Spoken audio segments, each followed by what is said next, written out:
And we stopped at this password-based protocol. So basically, we showed that if we use a password for authentication and key exchange, then we need to pay attention to this offline diction attack. So it's also, sometimes people also call such kind of attack password guessing attack or like brute force attack. Because we know the password actually, they are short string. So the attacker actually can just create a dictionary which includes all the possible password and then do a brute force to search all the possible password. And then if the protocol provides a way for the attacker to test whether a password is correct or not, then the protocol will be vulnerable to this kind of diction attack. So in this particular example, so there is a easy way to test whether a password is correct or not. Because the encrypted message has a particular structure. So it's the identity of, so for the first ciphertext, the encrypted message is the identity of Alice, identity of Bob, and then a random number, right? Similarly, for the second message, it also has a structure. So the attacker basically can test each possible password. So you can test one password. You use this trial password to decrypt the ciphertext. If the result has the correct format, then you get the correct password. Otherwise, if you use the wrong password, actually you will get a random string. So the structure will disappear. You just get some random meaningless information, right? If you get some structured message starting from like Alice, Bob, and then some random number, then actually you can tell this is the correct password. So the reason of this attack is because there is a structure in the message. So I said yesterday, actually, we can transform this protocol to be a secure one. Okay, so the first idea, of course, is to break the structure. Because there is a structure, so if the attacker can observe the structure using some password, then we know the attacker can find the correct password. So how about if we remove the A and B, we just encrypt some random number, so which is shown here. So now we remove the structure in the encrypted message. So Alice basically will just encrypt under the password random numbers. Bob also encrypt under the password another random number. So RA and RB are same as in this protocol, so they are randomly chosen in each session. So A will choose random RA, B will choose random RB, but they only encrypt the random number.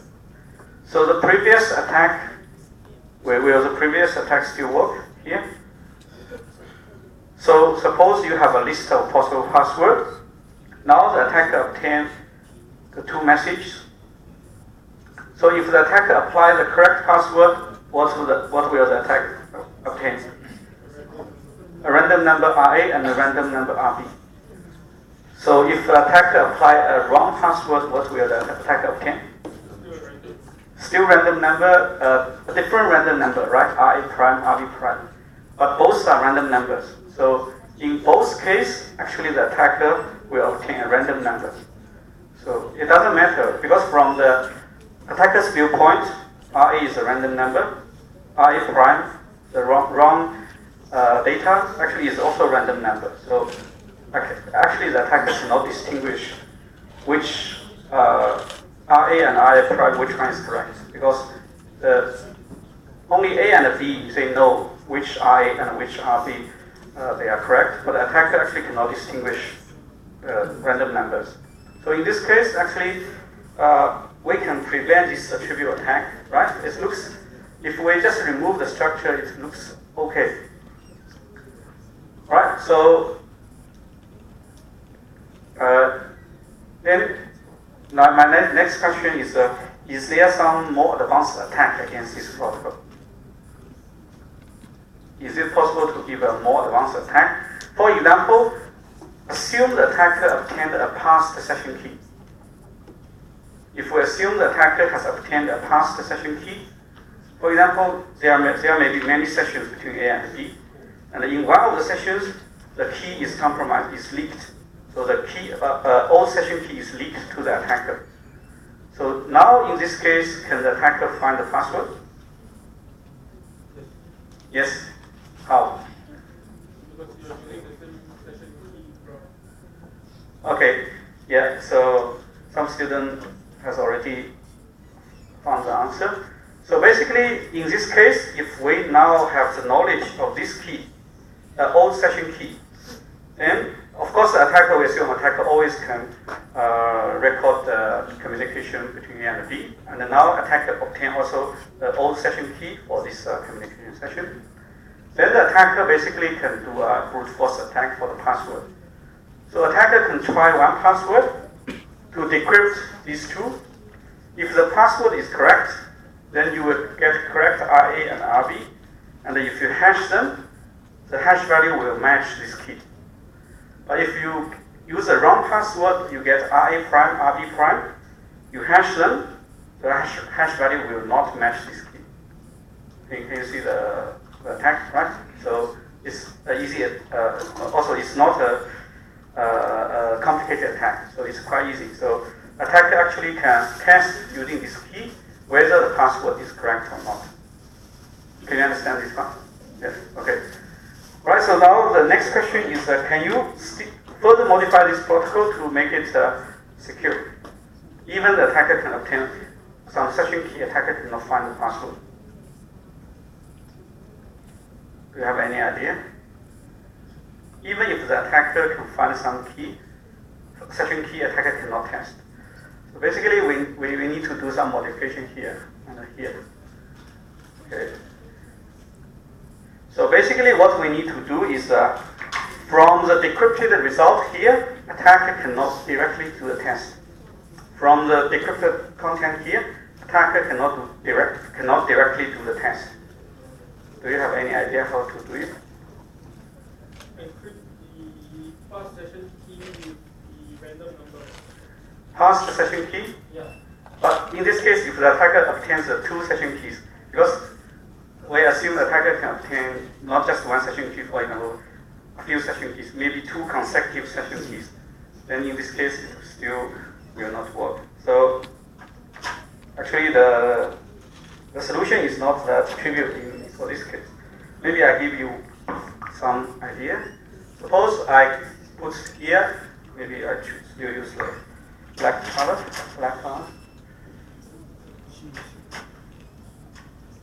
Suppose now I change this to g to the power of RA, g to the power of RB.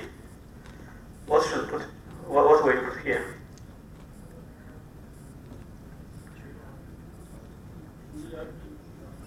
So choice 1, you put g to the power of RA plus RB. Choice 2, you put g to the power RA times RB. So which one will you choose? Plus or modification? What does the GU represent? G is, this is basically the same as in Diffie-Hellman. G is a generator. So here we have a mode P. I just omitted the mode P operation. G to the RA mode P, G to the RB mode P. So here is G to the RA plus RB mode P, and G to the power RA times RB mode P. The second one, why? If maybe let me ask you first. If I choose the first one, can you still attack the protocol? If I choose the first one, g to the power RA times RA plus RB, can the attacker still find the password if the session key is known? Actually, this one is equal to g to the RA times g to the RB, right? So the attacker actually can still work, because if the attacker obtains the message, this message, and the key. Suppose the key is a hash of this value.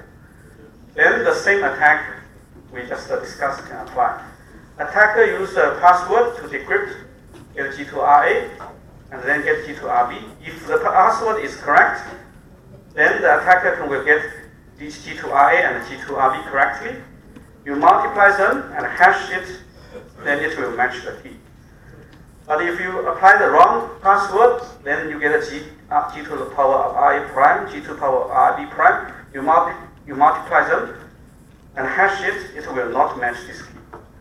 Okay, so if we use this one, this solution, the same attack we just discussed still works. Then how about the second one? If we choose the G to the power RA times RB, we hash G to the power of RA times RB.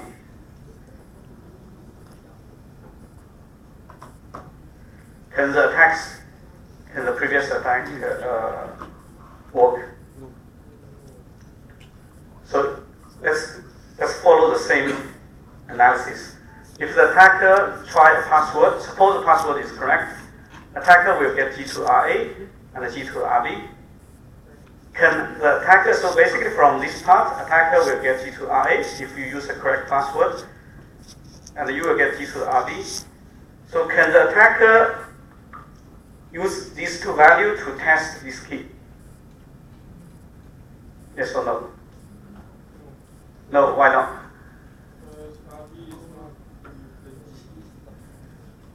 Because given RA and RB, can the attacker calculate this one? Given G2RA and G2RB, can the attacker calculate this one? No, because of the discrete log problem, right?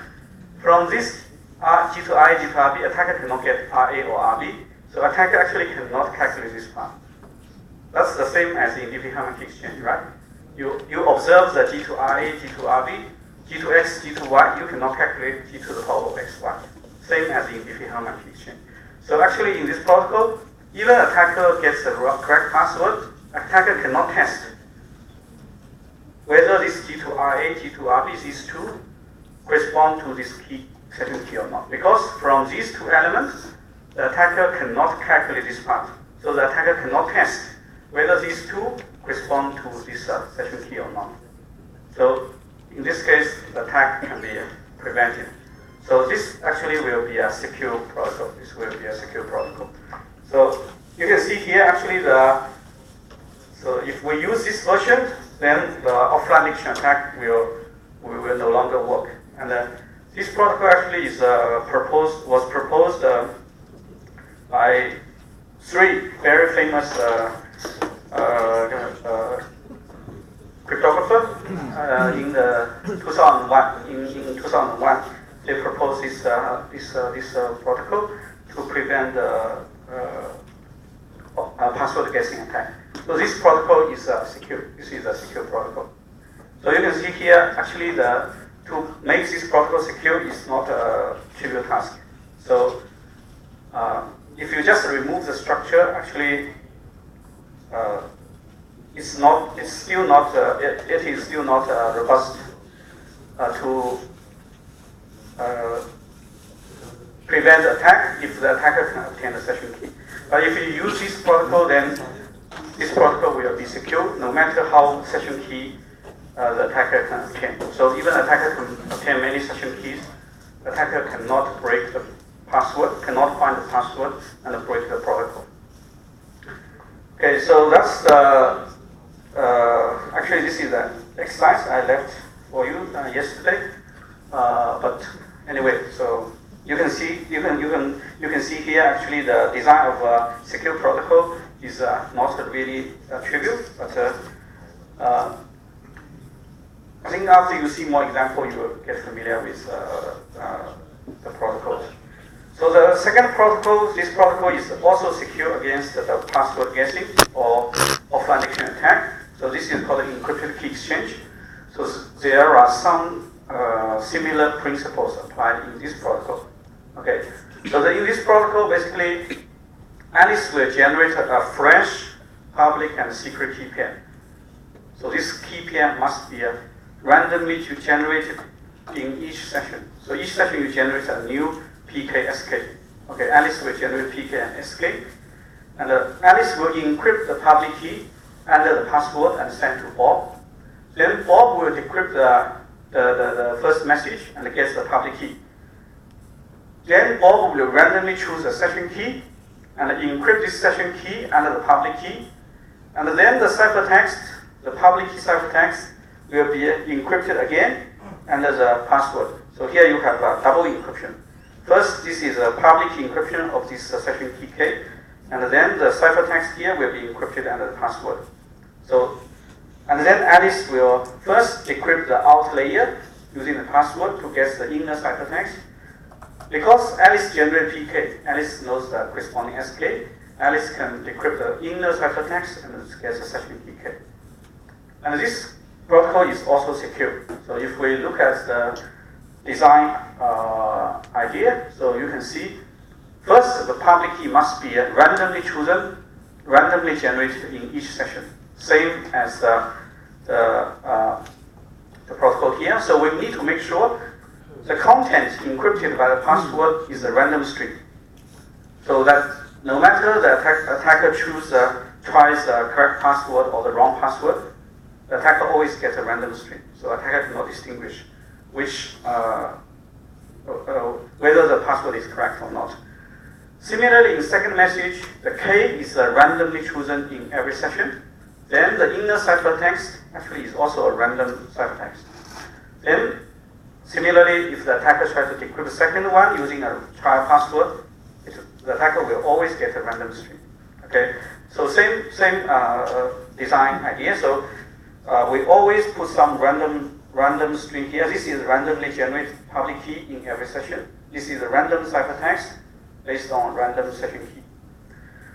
All right, so now let's look at if the attacker obtains some session key, right? So from the ciphertext, the attacker cannot test the password because PK is randomly generated. This is random value. This is also random value, right? So how about if the attacker can obtain a session key? Can the attacker use the session key to test the password? The answer is yes and no. So it depends on which public key encryption you choose. Okay. So now let's have a look. So if the attacker have a trial password P prime, it can be correct, it can be wrong. Okay. Suppose we have a P prime, the trial password. We try to decrypt this first one. So if P prime is correct, then the attacker will get the correct PK, right? The attacker will get the correct PK. If the trial password is correct, attacker will get from the first message the correct public key. And similarly, the attacker will get the correct inner ciphertext if the trial password is correct. Then, given PK, so basically now the question is given PK and the encryption of the key, can the attacker distinguish or not? So if the attacker uses a correct trial password, attacker basically will first decrypt encryption of PK. If the trial password P prime is equal to P, then if you use P prime to decrypt, you will get this PK. And then if you use the correct password to decrypt the second one,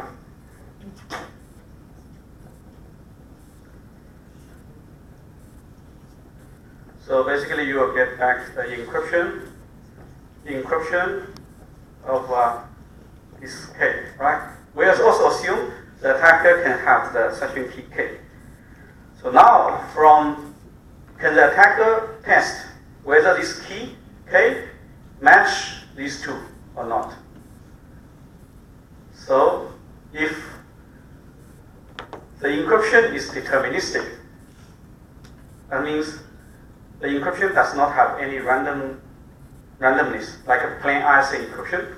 Actually, the attacker can test. Because the attacker can encrypt this key K using PK, and then compare if the encrypted value is the same as this one. Right? If I encrypt using PK this K and compare with this part, then the attacker can tell whether this these two pair, this pair is a correct pair corresponding to K or not. But this depends on the assumption the encryption is deterministic. If the encryption is randomized, for example, if the encryption is IND-CPA, so indistinguishable and chosen plain text attack, so for IND-CPA secure encryption, the encryption must be randomized, like gamma encryption. You cannot, like the plain IC encryption cannot achieve IND-CPA. So if you use a randomized encryption, then actually you cannot simply test whether this key K and the PK can generate this ciphertext or not, because you don't know the randomness used in the encryption. In a gamma encryption, you have the random R, right?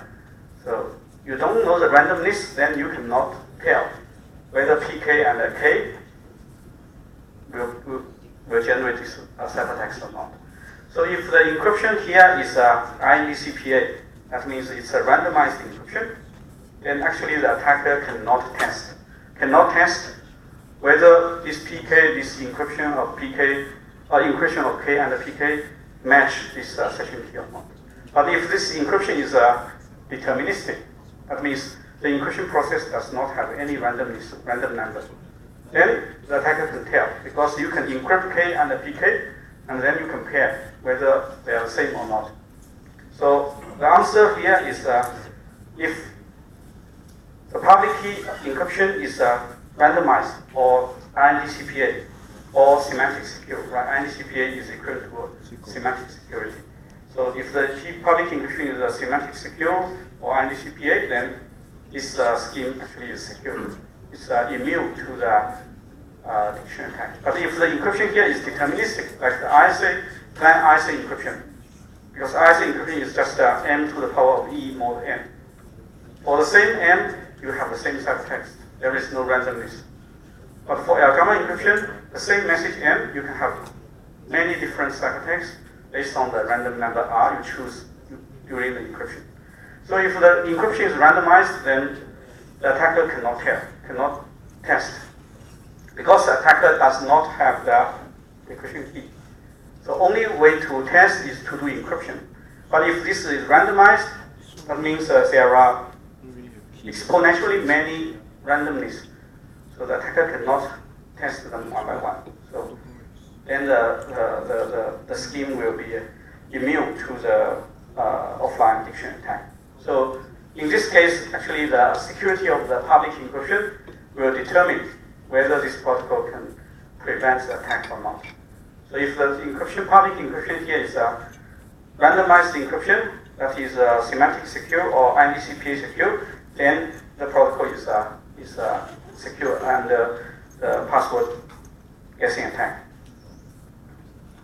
Okay, so that's for password-based protocols. And just for your information, so in the exam, password-based protocols will be tested with high probability. So in the past, usually in the exam paper, there will be at least one question, one protocol analysis question related to password-based protocol. So you may see some different version of the protocol you studied in the lecture. So you try to do analysis and see whether this kind of diction attack or password guessing attack will work or not. And then in general, if I give you a protocol and I ask you to do the analysis, in general, the answer is no, the protocol is not secure. So basically you need to find an attack. Okay, because in this subject we don't teach the way to prove a protocol is secure. There is some method to formally prove, just like you prove the encryption is IND-CPA secure, the signature is unforgeable and choose a message attack, and so on. You can have formal proof. For protocol, actually, you can also do the formal proof. We don't teach this kind of proof in this subject. So in Australia, only the postgraduate subject we teach the models and the proofs. But here we don't teach the model and proof. So in the postgraduate subject, we can ask the student to prove the protocol is secure. But here we cannot ask you to prove that it's secure. So most likely, if I give you a protocol and ask you to analyze, then the answer is no, the protocol is not secure. So you need to find an attack against the protocol. Right, so that's just some hint for you regarding the exam question related to key exchange. Okay, so the next part we will look at another topic and compare with the protocol we studied in yesterday and the password protocol we just studied now. This one, the chance that it will be examined is low. Okay, this one the chance is low. So it's less likely this topic will be examined. But maybe it's just some simple question, not a very heavy questions for this topic. So the group key exchange, sometimes we call it conference key agreement. That means a group of people, they want to establish a key for like a broadcast channel. We call it conference key agreement or key establishment because suppose a group of people, they want to have a conference, a teleconference, then they need to establish a common key for all the group members so that they can have a secure broadcast channel to do the communication. Right, so basically you can still treat two-party key exchange as a special case. So two-party means n equal to 2. But here, for group key exchange, n can be any integer greater than or equal to 2. You can have 3 people, 4 people, and so on. All right, so how to do group key exchange or conference key exchange? So similar to the two-party case, we can have 2 categories. First is key transport. Someone will generate a key and distribute to all the people in the group. Right, so this is one simple example. We have a key distributor. Key distributor will pick a random session key and encrypt this key under different group members' public key. And then the key distributor will send the encrypted session key to all the members. Then each one can decrypt using their secret key. So in this case, we assume each one has a public key and a secret key paired. And you can assume the public key is certified using a certificate. Okay. So this protocol is very simple, right? So if there is a key distributor or group manager, then the manager or key distributor can simply encrypt the session key and distribute to other people. However, this protocol will have some disadvantage. So advantage, of course, this protocol is simple, it's quite efficient. You only need basically one round, right? So in one round, the key distributor chooses random key K, and then distribute to everyone. So the efficiency of this protocol is very good, and the disadvantage is basically you need to have a trusted key distributor. First, you need to assume the distributor will distribute the same key to all the members. Because if the distributor chooses different keys for different members, then you cannot have a common key for all the users. And secondly, you need to trust the key distributor that it will choose a fresh random key every time. If the distributor is lazy, so every time the distributor just chooses the same key, then all the sessions will have the same key. So the disadvantage is you need to have a trusted key distributor that will do the job properly. Okay, so key transport usually will have such kind of limitation. And then how about key agreement? Key agreement basically allows all the parties to participate, to contribute to the calculation of the key, right? So we usually call it contributiveness. That means each user will contribute to the final value of the session key. Okay, so there are again 2 settings. So the first setting is a centralized setting. So we still have a centralized party. So it looks like a star, right? The second setting is a decentralized. Decentralized means there is no central authority or central party. So usually we will have a ring structure. Actually, there are different structures. For decentralized, we can have the tree structure, we can have the ring structure, and so on. But we will not go through all of them. We just look at one typical example, which is in the ring structure. Okay, so for the centralized group key agreement, we can modify the Diffie-Hellman key exchange. So basically now each user will, similar as in the DPMI key exchange, each user will choose a random number Ri and send G to the Ri to this central party. And this central party, or we can call it the group manager. Then we'll choose R0. R0 is chosen by the group manager. Then the group manager will broadcast these values. G to the power of Ri, this is from each group member. And R0 is from this group manager. G to the power of Ri to the power of R0. So for all the I equal to 1, 2, 3, 4, so these four values, these are the four Diffie-Hellman keys, right? Will be broadcasted to all the users. And eventually each user will calculate the key using this formula. Okay. So you can see actually G to the power of R1, R0, this is broadcasted. G to the power of R2, R0, this is broadcasted. R3, R0, broadcasted. R4, R0 is also broadcasted. So within this key, actually only one component is secret, which is G to the R0. G to the R0. So how does this protocol provide like a key authentication? That means only the participants can calculate this key. Because the distributor only distributes this value, right? So for the group members, they can calculate G to the R0 using their knowledge of the randomness Ri. But other people, they cannot calculate G to the R0. So for example, for user I, it can calculate G to the power of Ri to the power of R0. This is broadcasted by the distributor. And then you do this one to the power of Ri inverse. Mode P, of course. We have this always mode P operation. So most of the time, I just omit this mode P. So because here we have Ri inverse, then they will cancel out. So eventually you will get G to the power of R0 mode P. So that means, so here all the operations need this mode P operation, but I just omit this mode P operation here. So for all the group members, because they have the knowledge of Ri, they can cancel. User 1 has a knowledge of R1, so you can use R1 inverse to cancel this R1 here, and you get P to R0. User 2 can also calculate this one based on knowledge of R2, right? So eventually, the secrecy of this key relies on G to the power of R0.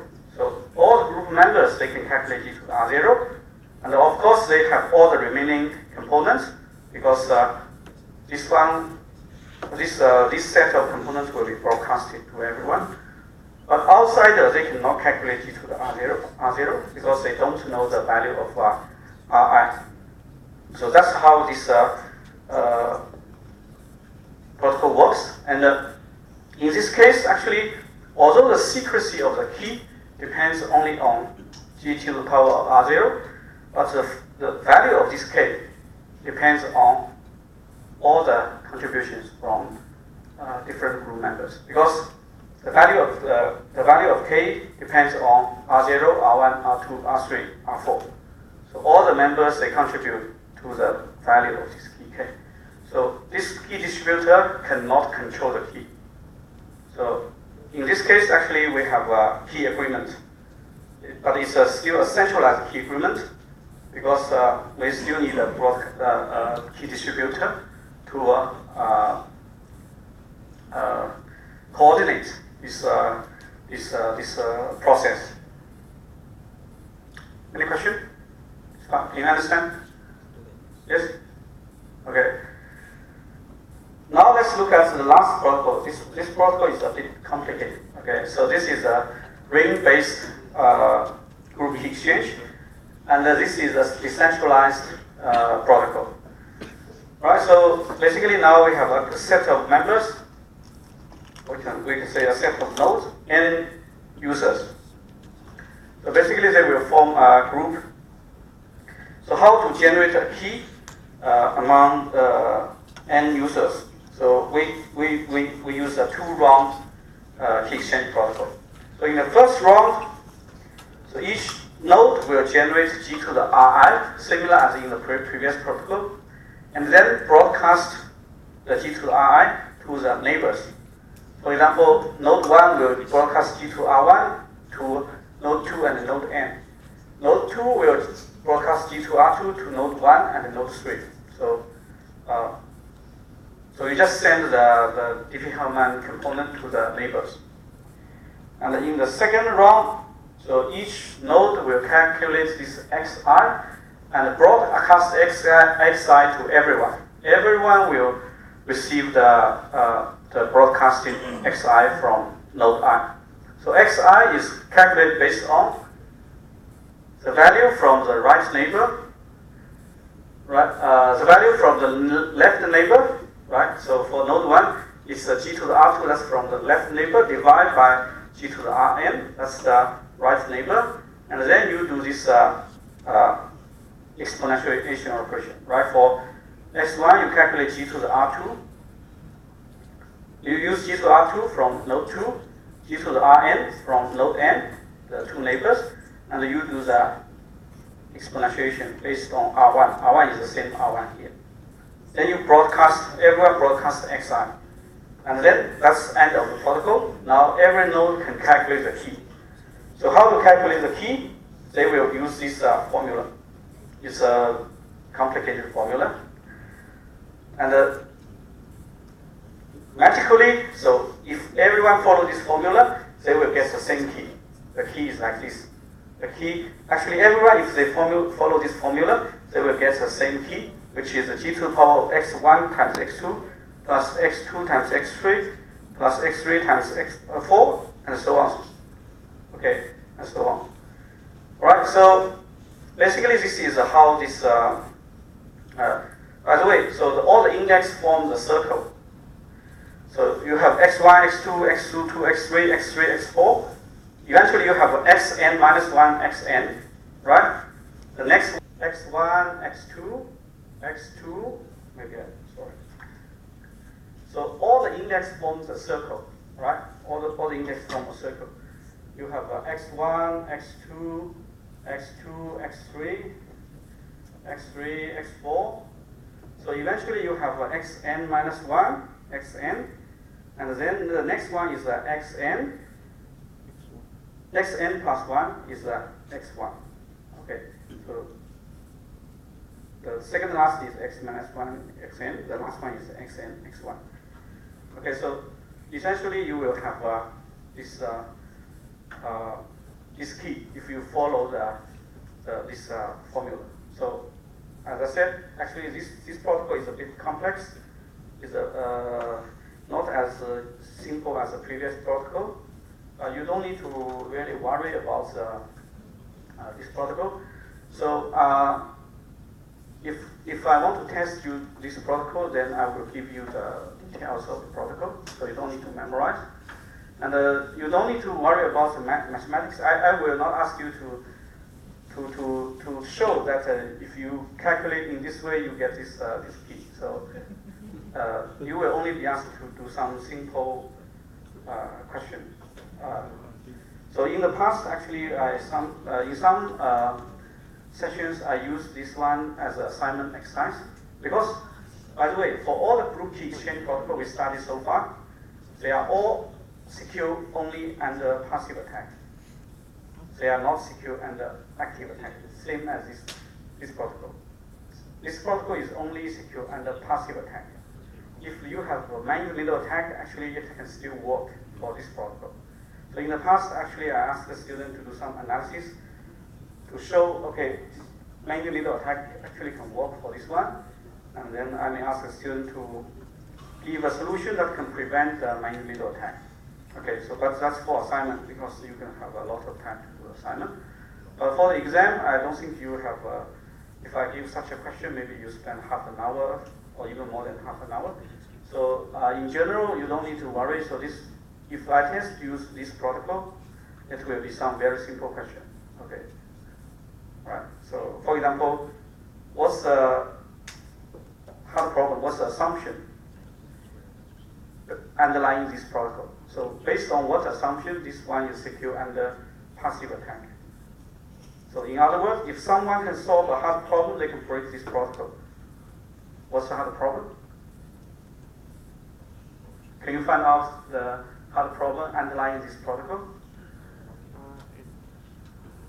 So how many hard problems you studied? Only 2, right? Factorization and the discrete log. Which hard problem? This is based on discrete log assumption, same as Diffie-Hellman key exchange. Right? More accurately, this is based on the so-called computational Diffie-Hellman problem. Diffie-Hellman problem. It's a variant. It's like similar as discrete log problem, but we don't talk about the relationship between these two. You can in general, you can say the discrete log assumption. If someone can calculate R1 from G to the power of R1, then obviously they can calculate the key, right? Because if someone can know the value of R1, actually they can calculate the key easily. So this protocol is based on the discrete log assumption, same as Diffie-Hellman key exchange. Okay, so that's the group key exchange, and we finished the key exchange part. Okay, so in the next, we will start to look at some standardized protocol, some real protocol used in real applications. So we will start with the so-called centralized authentication, and we will start with a very simple example, which is NTLM. So this example actually was used in Windows NT. That's a very old system in 1990s, right? So NT stands for Windows NT. Okay, LM stands for LAN manager. LAN is a local network LAN manager. So why we need centralized authentication? Okay, so basically we want to consider the situation that like a large organization. So in a large organization, we have a lot of users and a lot of maybe servers. Like you have a printer, you have a data server, maybe FTP server, web server, and so on. So, and in reality, actually, we don't really use public key for the normal users. So you can check in your company how many people have the certificate. Maybe 1% of people, or even less than 1% of people, they will have a digital certificate. So actually, although public key cryptography is good, so in reality, we don't really use it because you need to pay the authority in order to buy a certificate, right? So usually normal people will not do that. So in reality, we only use certificate for servers, for some basically the maybe super user or the servers in the system, they will have certificate. But the normal users actually they don't have certificate. So in reality, we still use, for example, password. Okay, so that's the reality. Or the password is weak, but we still use password. So if we use password and consider this like a complex, like a distributed network, you have a lot of servers, you have a lot of users. Then basically you need to maintain a lot of password for different services, right? So maybe for the web server, you need to maintain password. For the data server or the printer or all the services in the large network, you need to maintain password. So in this case, the password or the key management will be a problem, right? The password, you can treat it as a short symmetric key, right? It's the same password is used by the user and the service provider. So the centralized authentication then is introduced to reduce this limitation due to the symmetric key. So the idea is very simple. We set a server which is only responsible for authentication. Then the server will maintain a credential, like a password, shared with each user. And the user only need to maintain one secret, which is the secret shared with the authentication server. So if the user want to access, for example, a particular service, for example, say the FTP server, then how does FTP server authenticate user? The FTP server will ask the authentication server for help. So the authentication server will do the authentication for all the other servers in the system. So this will reduce the complexity of the password or key management. Because each user only need to maintain one credential, like one password, which is the password shared with the authentication server. So that's the reason why we use centralized authentication. So this protocol is a very old protocol, but nowadays actually we still use this centralized authentication, but not this one. We use another one. We will study in the second half of this class, which is the Kerberos. Kerberos actually is still widely used centralized authentication system.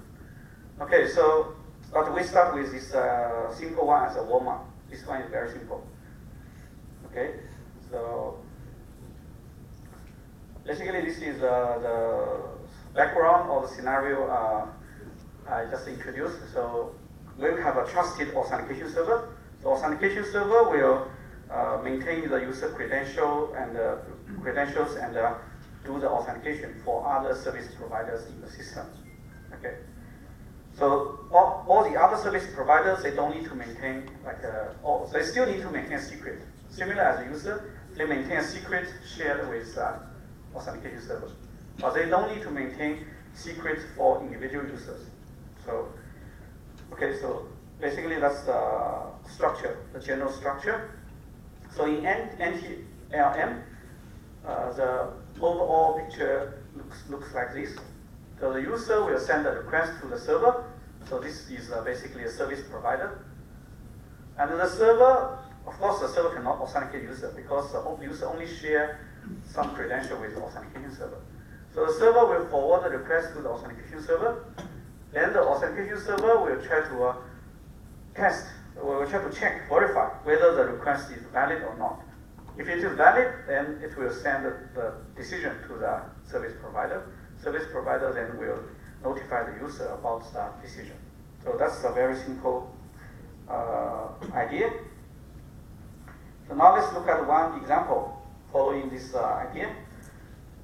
Okay, so actually the request is not just a one message flow. In this case, the request contains two message flows. The server will send n. N is a nonce. That means a number that will never repeat. Okay? And then the user will send back a response, which is the encryption of the nonce and the hash of the password. And then the server will forward the response to the authentication server. The authentication server will use the hashed password for that user to check whether the response is correct. If it is correct, then it will ask the server to accept the user. Otherwise, the server will reject the user. Very simple mechanism. So maybe let me ask you a question. So here, why do we need to use these two message flows? Can we just use one message flow? For example, I just send the hash of the password. Of course, I cannot send the password in clear text, right? Otherwise, everyone will know my password. What happens if I just send my hash password? I don't use the nonce or the I don't use the nonce. I just send a hash of password to the server to request the connection. If I directly send a hash of password, what kind of attack will happen? The person can just take your password and just send it to the server. So what attack is? Do you have a name? Repeat or replay attack, right? You can have replay attack. If the user send a hash password, if the attacker can observe the communication, if the attacker is like an eavesdropper, attacker can collect your hash password. And later, attacker can send the hash of the password to the server, then the attacker will log in successfully. So here we try to use a challenge response. Right? Server every time send a new challenge, a new nonce, the user needs to produce a new response. So the response is different every time. If the attacker wants to replay a response, but the server send a new challenge, then the old response will become invalid because the old response is only for the old challenge. So this is a challenge response. We started actually yesterday. So this is to prevent the replay attack. Then you can prevent this from being in the middle, right? All I have to do is to listen for the noun. After that, if I already know what the hash and the password, I can just send it to the server with the nouns. Right? So, now in the middle, you mean someone here, if the server send a challenge, then what do you do? I will listen for the challenge. Then Then you send a new challenge or send? I will also try to take the hash password as well. So the moment I receive the challenge, I can just instead of the user send it back to the server to authenticate, I'm the one using the hash password and the challenge. I couldn't understand your attack. So, but there is indeed an attack against this protocol. But I couldn't understand your attack, but there is some attack against this protocol. So, can you find an attack against this protocol? Another attack different from the one you mentioned. So, when you see the term password, you need to consider what attack? Dictionary attack. Can dictionary attack work here? Yes.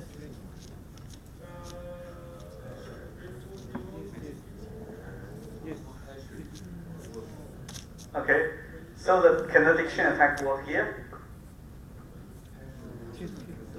So you can always have a try, right? Suppose you have a list of passwords. You take one trial password, you hash it, and then you use this hash password to decrypt this one.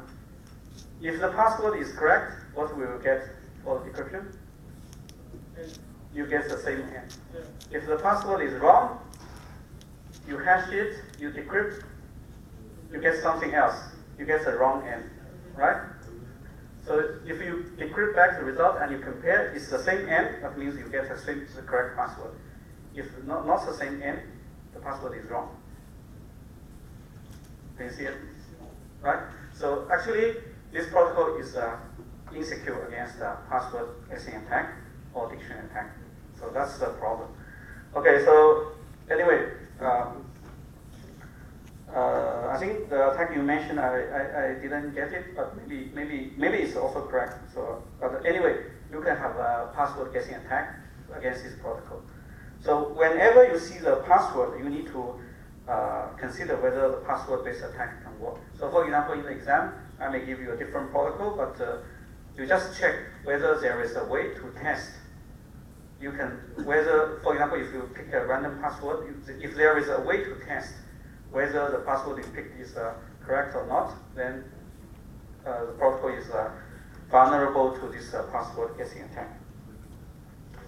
So Windows NT used this NTLM. So, and then starting from Windows 2000, we use Kerberos, and Kerberos will be the main topic of this class. So for NTLM, actually the protocol is essentially the same as the protocol we have just seen. And then the feature of NTLM is to simplify the management of the user credentials. Basically, we don't need to put the user credential in multiple servers. Because if you put the user credential in multiple places, and if one of them is compromised, then the security will be compromised. So we put the user credential in the authentication server, but you need to make sure authentication server is well protected, because that's the server maintaining all the user credentials. And it's also more user-friendly because each user only needs to remember one single password. The single password will allow you to access different services. Okay, so in the industry, there is a term which is called a single sign-on. Single sign-on is basically something like this. You just use the one credential to sign in, and then you can access different services. Okay, so Windows NT, NTLM, this is the protocol, essentially the same protocol we have seen in the previous slide. So Alice basically log in using username password, log in the workstation using username password, And if Alice wants to connect to Bob, then Alice will send a request to Bob. Bob will send a challenge. Alice will generate a response. The response is generated based on the hash of the password. The key is the hash of password, and then the challenge. So we just generate a response based on the hash of password and key, hash of password and challenge. And then the Bob will forward the request to the domain controller. Domain controller here is the LAN manager. So the domain controller maintains all the user credentials. And then the domain controller basically will retrieve Alice's hash password. And then, by the way, the domain controller only stores the hash of password instead of the plain password. This is the same as what you studied in 262. In 262, we only store the hash of password. And in Unix, actually, we use the sorted version of a hash table, right? Where you add a sort, but in Windows, actually, there is no sort involved. So the domain controller just keep the hash password of Alice, and then the domain controller can check whether the response is correct or not. If it is correct, then it will tell Bob. So Alice should be accepted. Otherwise, Bob will reject the request.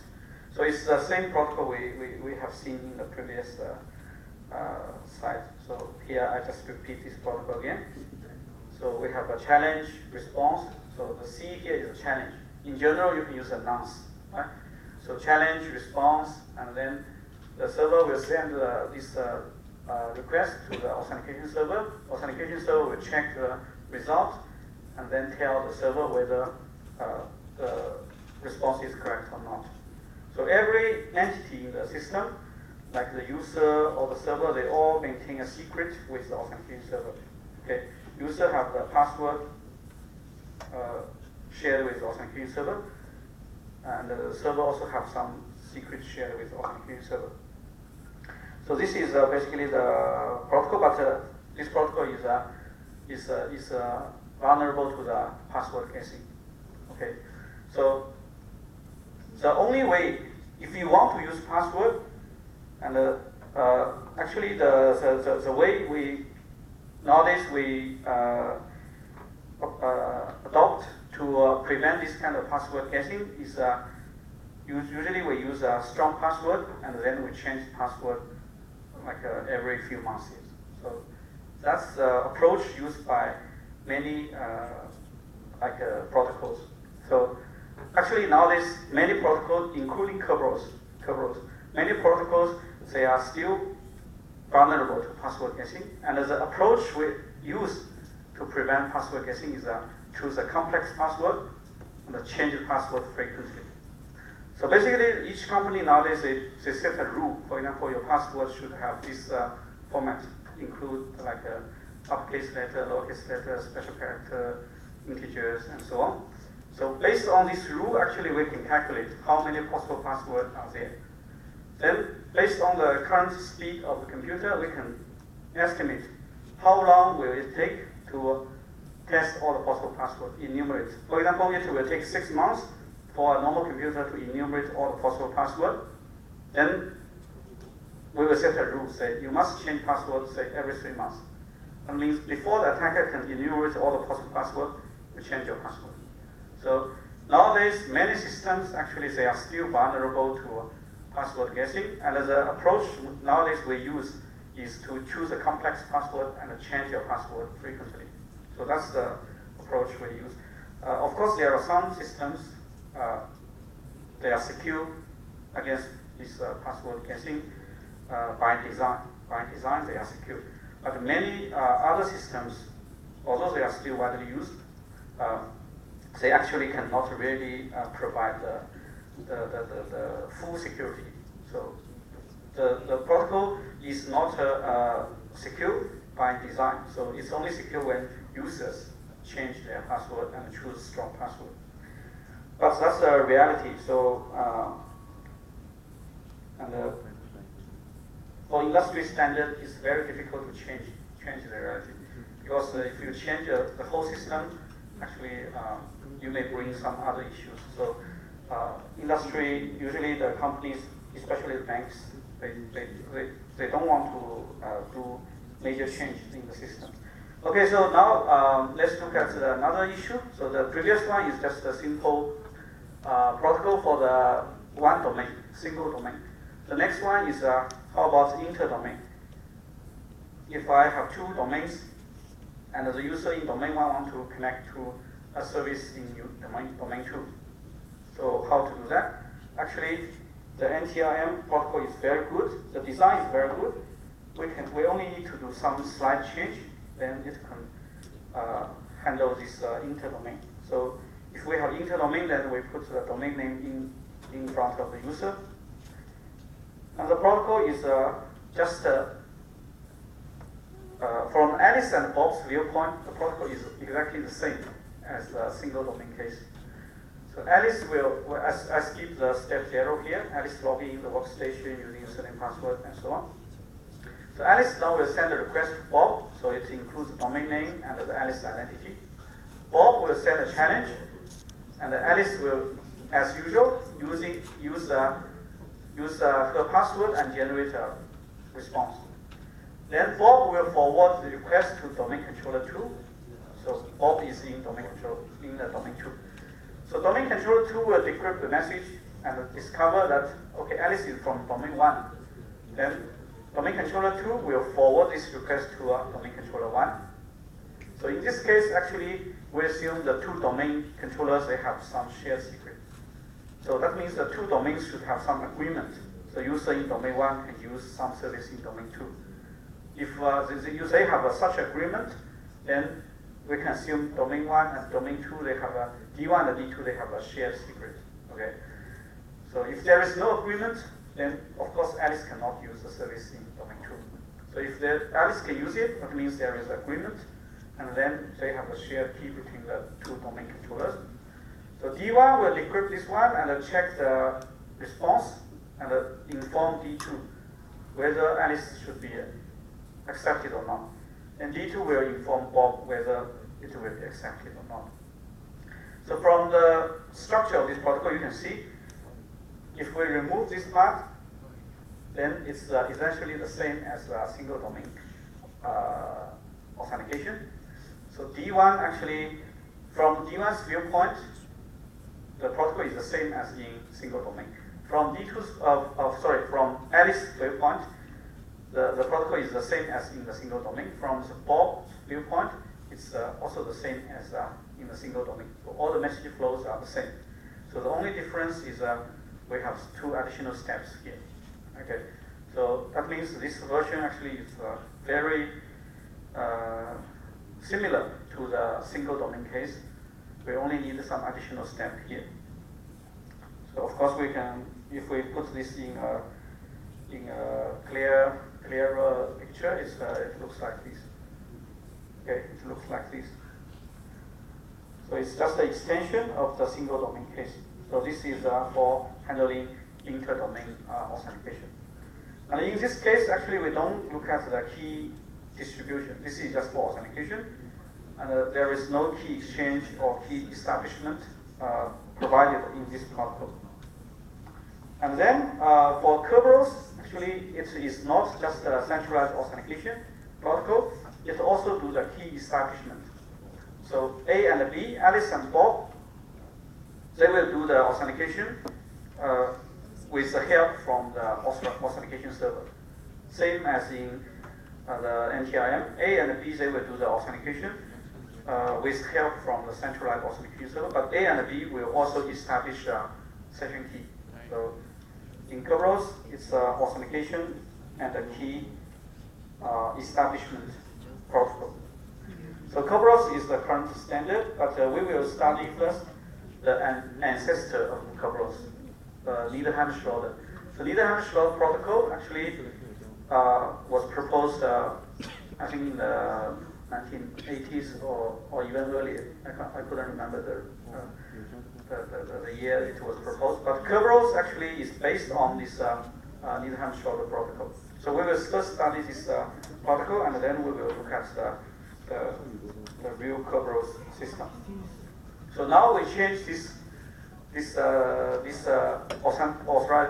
authentication server. We change the name to a key KDC, Key Distribution Center. because this one is still like the AS authentication server in the NTLM, but it will also distribute a key for Alice and Bob. So Alice and Bob will share a session key at the end of the protocol. So that's why we now call it KDC, Key Distribution Center. Okay, so the structure is a little different from the NTLM.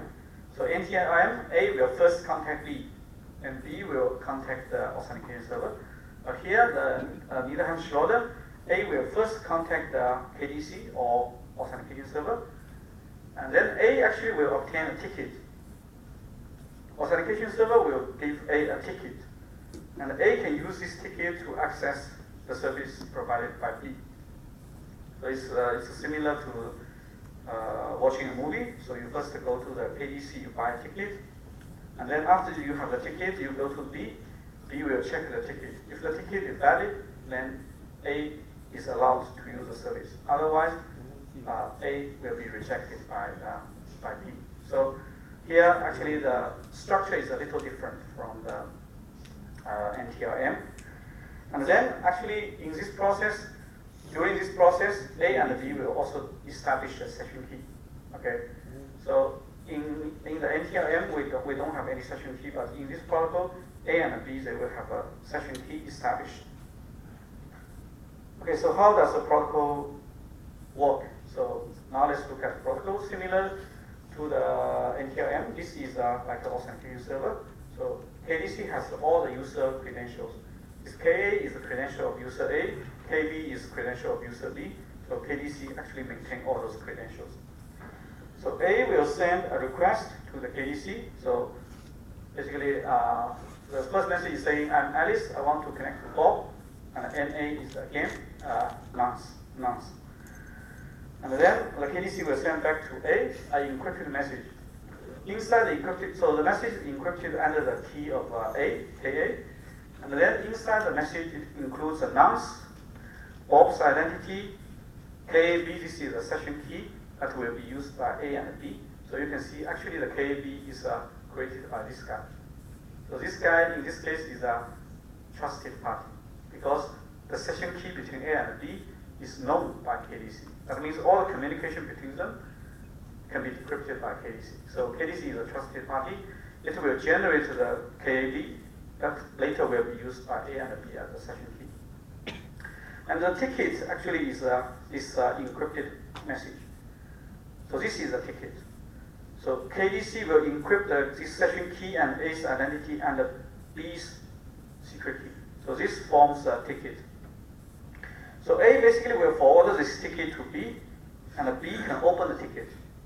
B can open the ticket to get KAB and A's identity. Okay, so after that, so basically B will try to authenticate A using the knowledge of this KAB. B open the ticket and get this KAB. Now B will try to authenticate A. How to authenticate A? B gives A challenge and B encrypted and KAB, and A will need to give a response, which is the encryption of NB plus 1, so under the KAB. Right, so that's the protocol. That's the protocol. So let me ask you some question. So what's the purpose of NA? Nonce. So what's the purpose?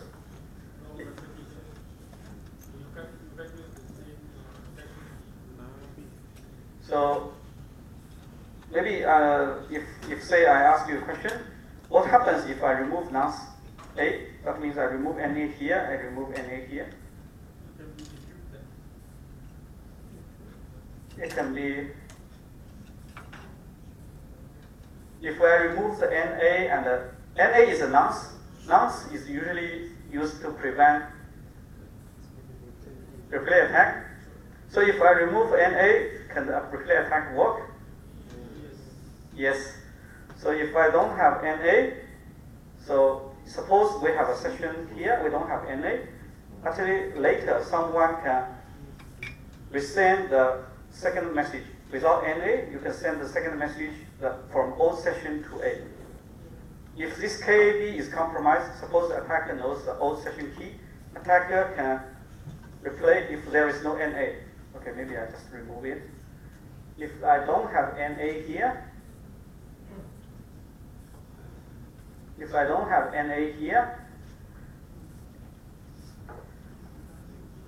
then if suppose the attacker knows KB for an old session, then attacker actually can impersonate KDC and send the second message when A tries to connect to KDC.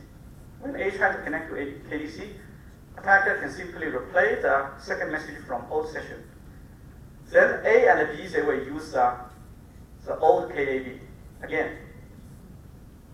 And the attacker will assume the attacker has obtained that old session key, KAB. Then the attacker actually can watch everything A and B communicate. Okay. Can you see the attack here? Yes? So the NA here actually is to prevent the replay attack. So usually the nonce is a challenge used for preventing replay attack. So maybe you need to, if in the exam you are asked such question, then you need to tell the details. So suppose the NA is removed from the code, then attacker knowing the old KAB actually can replay the second message to impersonate KDC, and A and B they eventually will use the old KAB in a new session. Then the attacker actually can break the session. Okay, so the NA is here used to prevent replay attack. So here, why we use NB plus 1? Here you can use plus 1 or minus 1, so it doesn't matter. So the important part here is that you need to make sure this part and this part, they are different. If here I just use NB, what kind of attack can happen? So if we use we don't have to put plus 1 here, then these two become the same. So what kind of attack? Reflection attack. B sent to A this one, attacker can just reflect back the same message, and then B will accept, right? So here we just use NB plus 1 to make sure the reflection attack does not work. And here actually, if we use such a simple mechanism, the encryption must be very strong.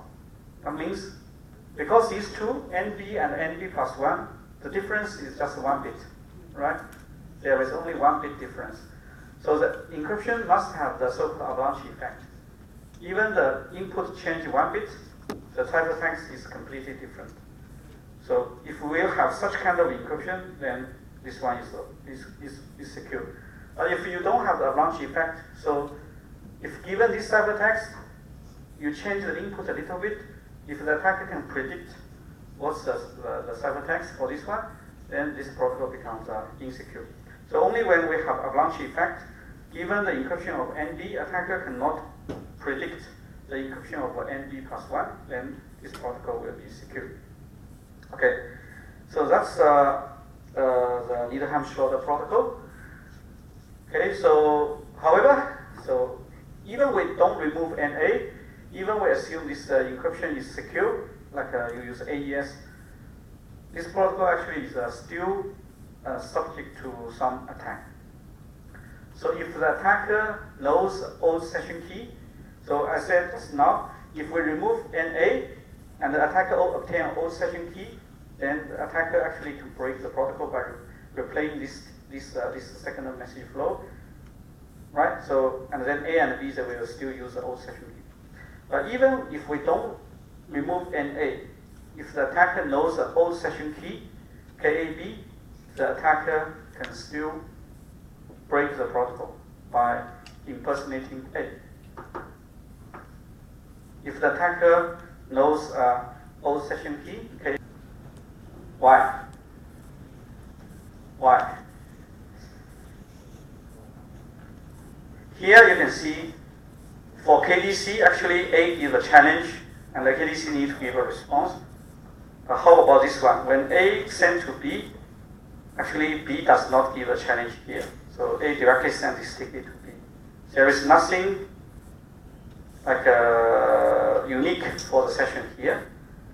right? So this ticket actually can be replayed, right?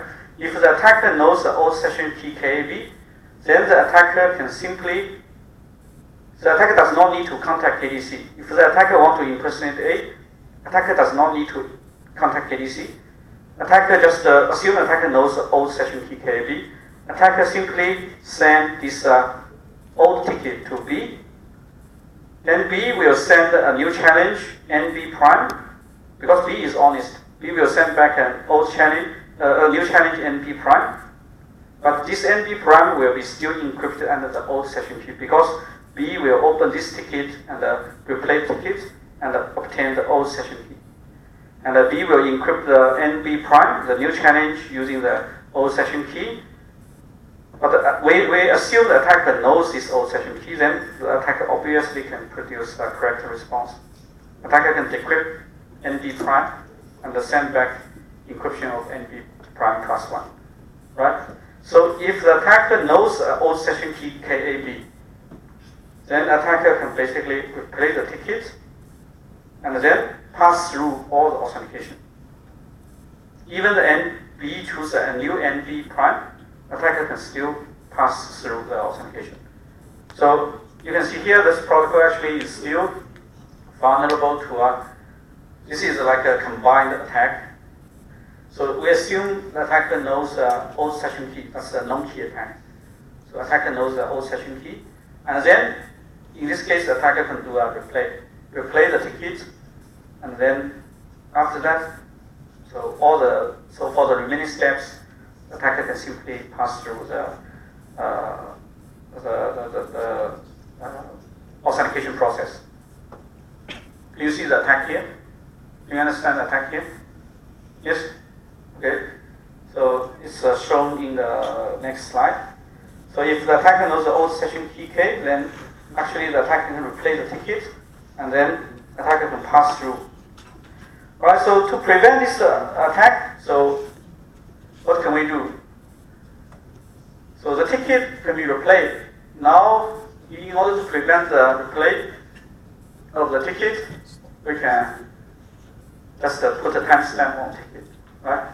Just like when you watch a movie, we put a timestamp, so the ticket cannot be used for the next session. You can only use it for this session, right?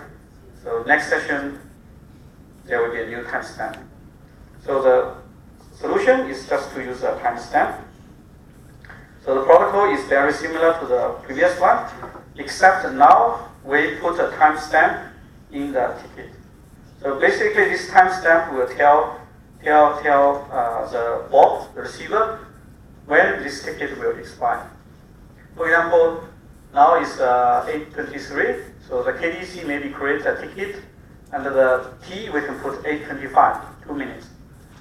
Then before, so if B receives this ticket before 8:25, then this ticket will be accepted.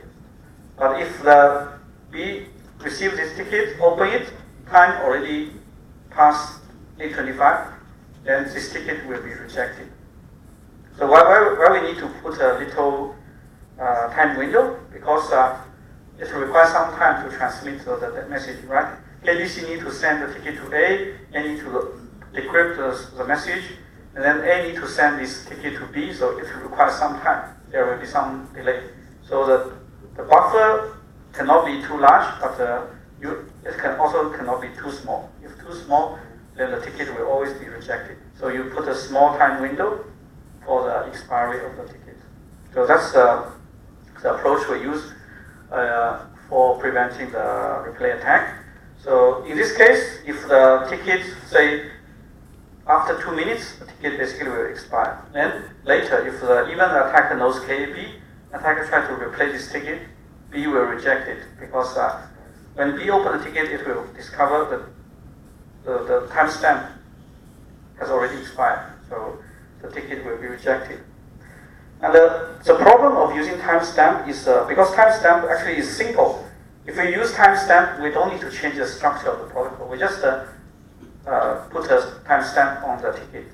However, the problem is first we need to put a time window. If the time window, if within that time window, the attacker perform this replay attack, it will still work.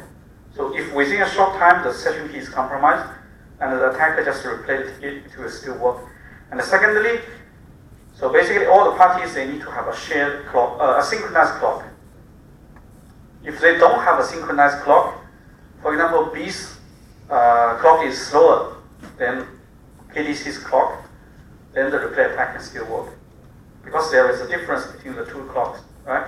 So if the two clocks have a difference, then the replay attack can still work. So in order to use timestamp, you need to have the synchronized clock.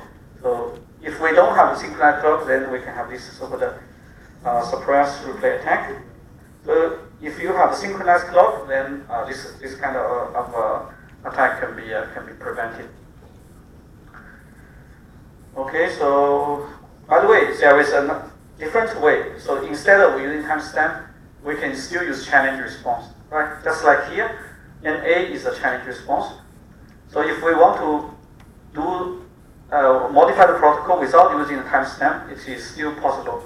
You can use a challenge response, but the problem is the structure of the protocol will be changed. It's no longer this structure. The structure will be changed. And in the tutorial, you will do some exercise to modify this protocol without using timestamp, but you change the structure. You use challenge response. Similar as here, you use challenge response. Okay, and that will be covered in the tutorial. All right, so the main topic of today is Kerberos. So now, basically, maybe we have again 5 minutes break. Then we will look at this main topic.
finish already. I finish already. This week we'll have to start early. Yeah, I already completed already, but I'm waiting for you to submit. I already completed, but I'm waiting for you to submit. Waiting for you to submit. I like that.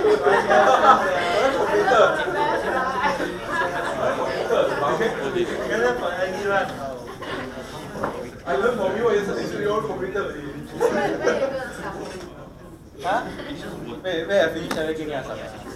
You'll pass to you, but not today. Not today, Okay, pass to you tomorrow. very hard Then tomorrow come and say tomorrow. They every day have a tomorrow, right? Free beer tomorrow, right? Free beer tomorrow. What's that? Not so much, Okay.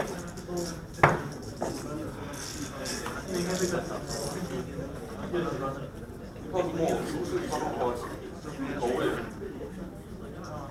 不能来更好。你want to want it very good。这有很多。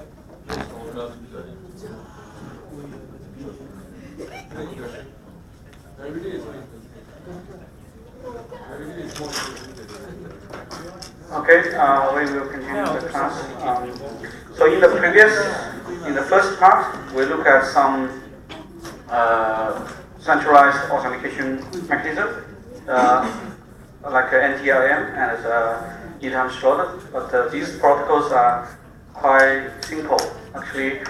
But they actually give very good idea about constructing the centralized authentication. And then Kerberos actually is based on the Needham Schroeder, but it's more complex. It's more complex because it's a real system used in many applications. So Kerberos, actually, the meaning of Kerberos, the name basically represents the three-headed watchdog that guard the gate of the Hades in the Greek mythology. So, so if you search the name, then it means this three-headed watchdog. And then the Kerberos is a sub-project developed by MIT as part of the big project for the Athena. Okay, so Kerberos is just a subsystem to provide authentication, authorization, and a key establishment, key distribution. So the scenario is essentially the same as NTLM, but Kerberos we consider like a larger distributed system. We consider open distributed environment. There are a lot of workstations, a lot of servers. So now we want to do this authentication, key distribution between the users or workstations with service providers. So similar to the NTLM, we basically do the centralized authentication. However, in Kerberos, actually, we have two servers. One is called the authentication server. One is called the ticket granting server. So the authentication server, of course, is to authenticate the users. Right? Authentication server will maintain all the user credentials. The KGS TGS ticket granting server is to do the authorization or access control. Basically, Kerberos is the authentication and the authorization infrastructure. Authorization means the access control. The TGS server is responsible for the access control. So the user will, a user can be authenticated by the AS, but the user may not be able to get a ticket from TGS if the user is not authorized to access the service. So maybe I'm an authenticated user, but I'm not allowed to access a particular server. In that case, I cannot obtain a ticket from the TGS server, ticket granting server. Ticket granting server is to enforce the access control. Who can get the ticket for a particular server? Okay, so Kerberos actually has been widely accepted in the industry. So It's used in most of the corporation network. So if we do authentication and access control, so very likely we are using Kerberos.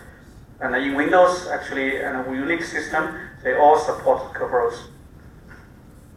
And the latest version is version 5, and you can find the version 5 in the IFC 1510. Okay, so IFC, basically you can find all these standards in the IETF website.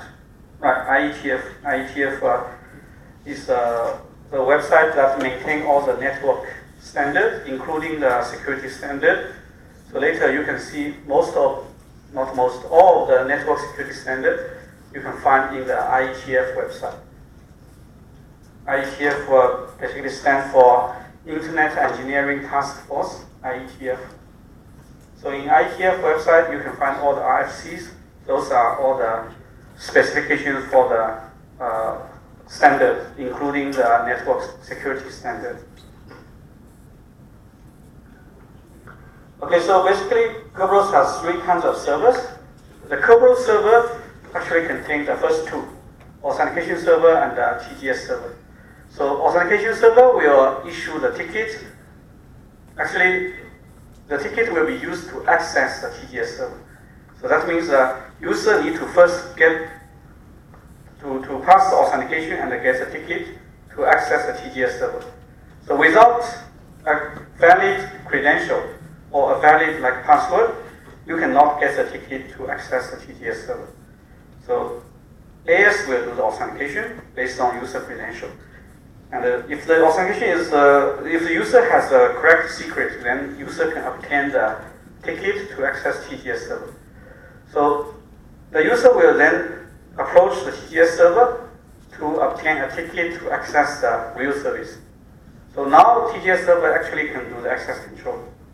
So although the user may have a valid ticket, that means from AS, that means the user is authenticated, but the user may not be granted the access to the service. The TGS server may not grant TGS real service ticket to the user. So, and there is also some difference between the ticket from the AS and the TGS. Usually the ticket from AS is a long lifetime ticket. That means you only need to log in once, you get a ticket, and then you can use this ticket for a long lifetime. You can use it to access the TGS server, say, throughout the day. Okay? And then the ticket provided TGS server usually is a short lifetime ticket. For example, if you want to access a printer, TGS server may give you a short lifetime ticket. If you are authorized to use a printer, TGS server will give you a short lifetime ticket, maybe half an hour. After half an hour, if you want to use a printer, you need to get a new short lifetime ticket. Okay, so that's the overall structure. So the architecture will be like this. So the client, similar, actually here we use the Niederhammer twice because there are 2 tickets, 2 types of tickets, right?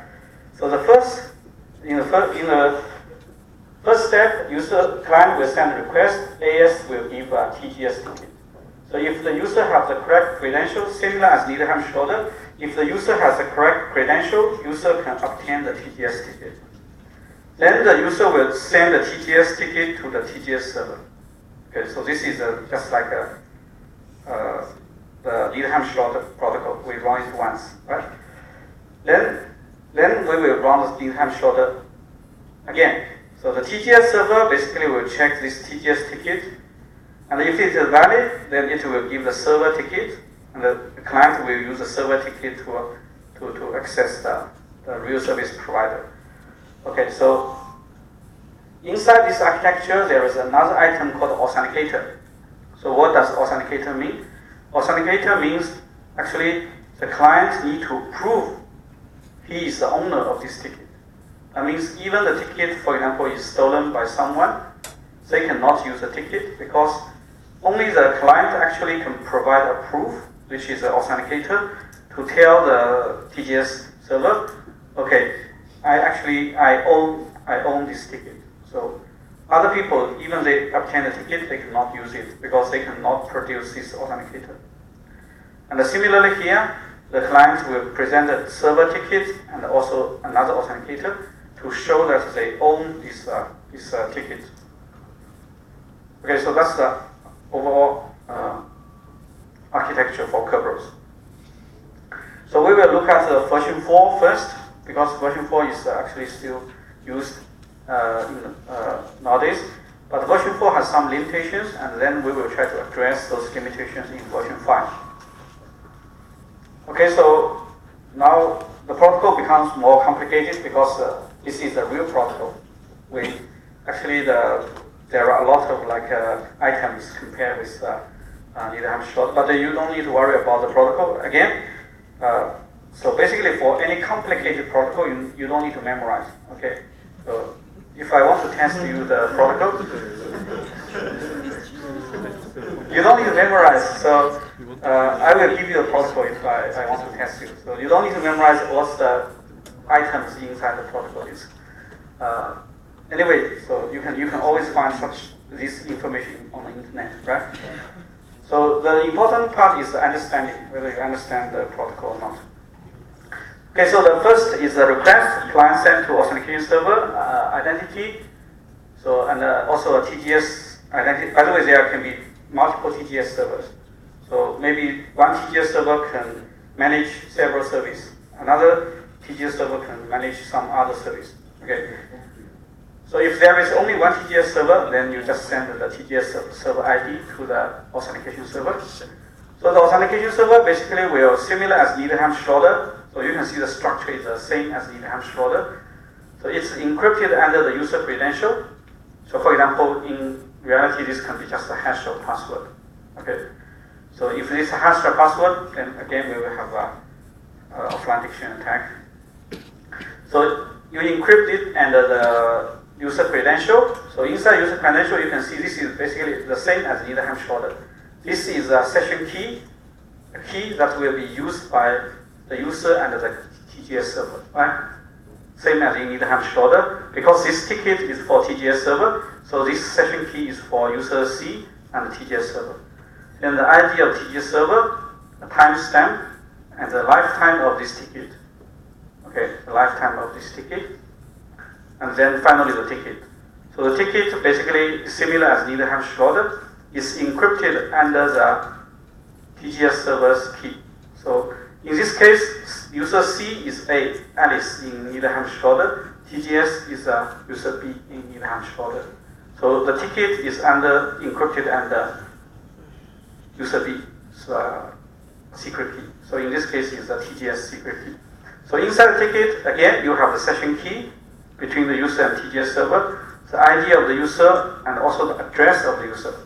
So this part actually is something additional. Basically, if the user obtain a ticket, for example, the user contact AS will put the user's address, the machine address, the machine's address inside the ticket.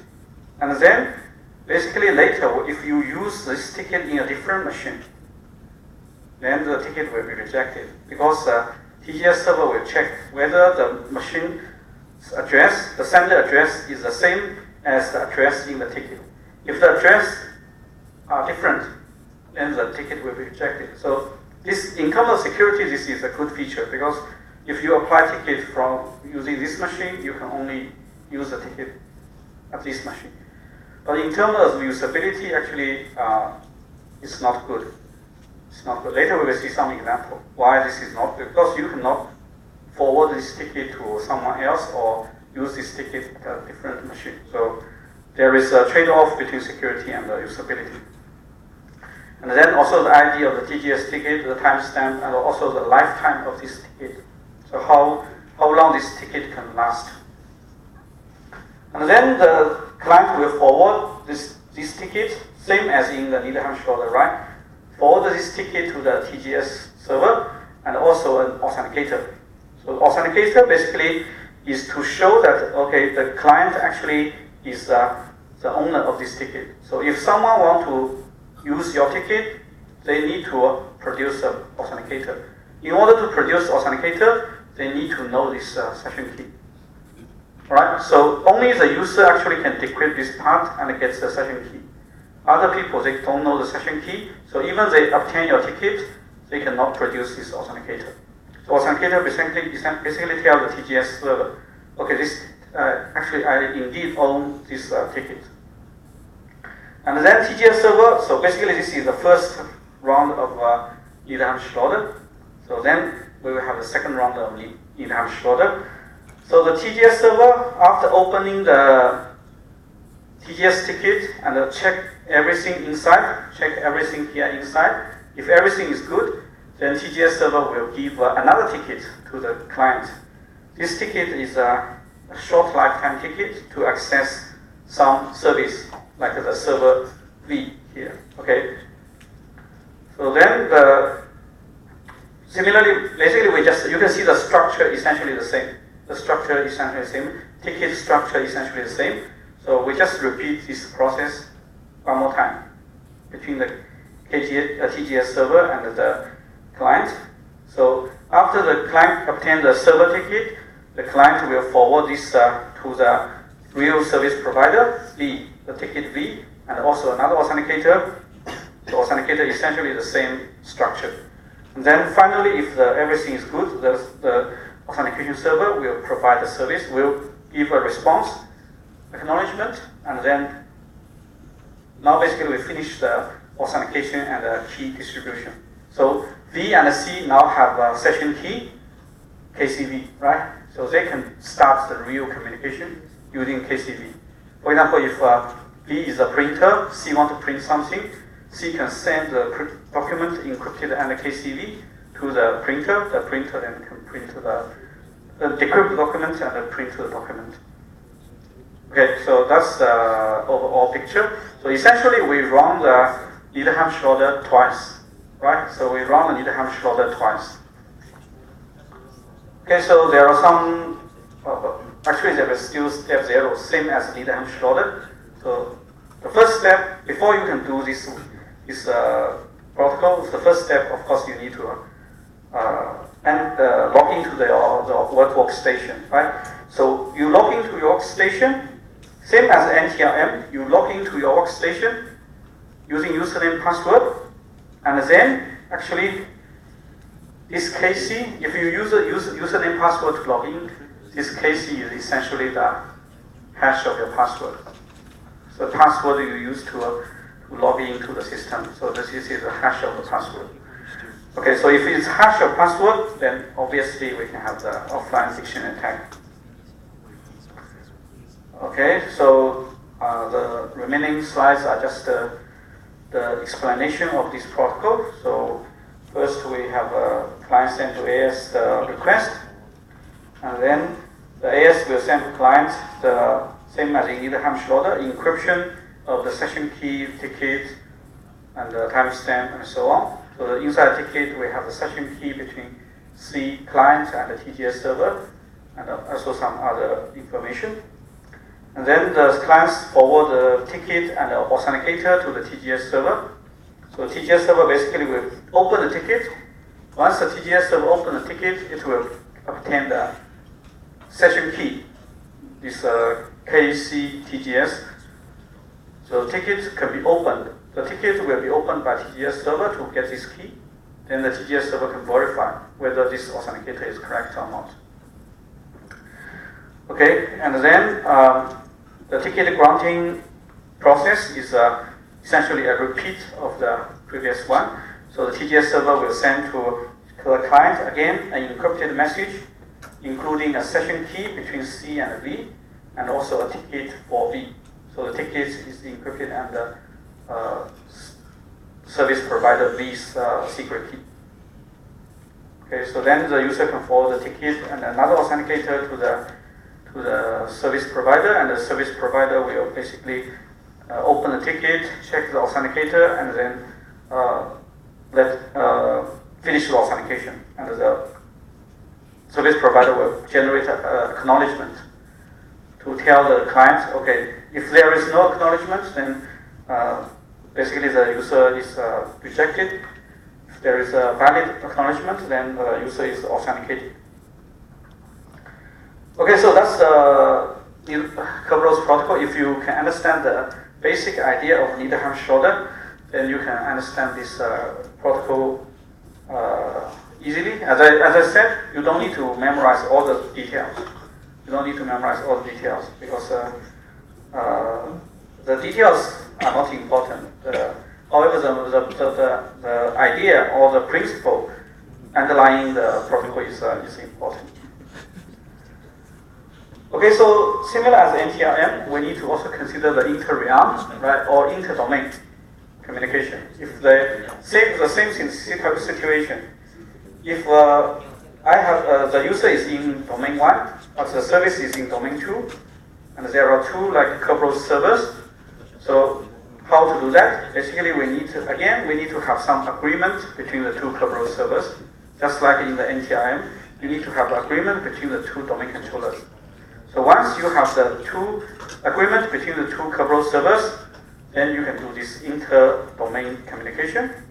And the user still only need to maintain the secret with the local Kerberos server. Okay, so user still only need the credential shared with the local authentication server. User don't need to have a credential with the remote Kerberos server. Okay, so and the structure is a little different from the NTRM, but the idea is essentially the same. Because in NTRM, the user always contact the server first, and the server contact the authentication server, right? But here, the user contact authentication server first. But so essentially, you can derive the inter-domain communication very easily by following the idea that the two Kerberos servers will have an agreement. That means the two Kerberos servers, they will have a shared secret key. Okay, so how to let this how to do this inter-realm or inter-domain authentication and the key establishment. So basically, we can borrow the idea from NTRM. So again, here I just try to emphasize here again, user only need to maintain a password with a local authentication server. So usually this is like the server, authentication server just to keep a hash of the password, hash password of the user. Okay, so now let's look at the protocol. So again, the server will need to share a secret. The two Kerberos server will need to share a secret in order to allow this inter-domain. So the first step, actually, first two steps are the same. User, because I said user only need to maintain the credential shared with the local AS. So the first two steps are the same. User submits a request, the local authentication server will send a message, which is an encryption for the session key, right, between client and the TGS server, local TGS server, and the ticket for the local TGS server. So the first two steps are the same.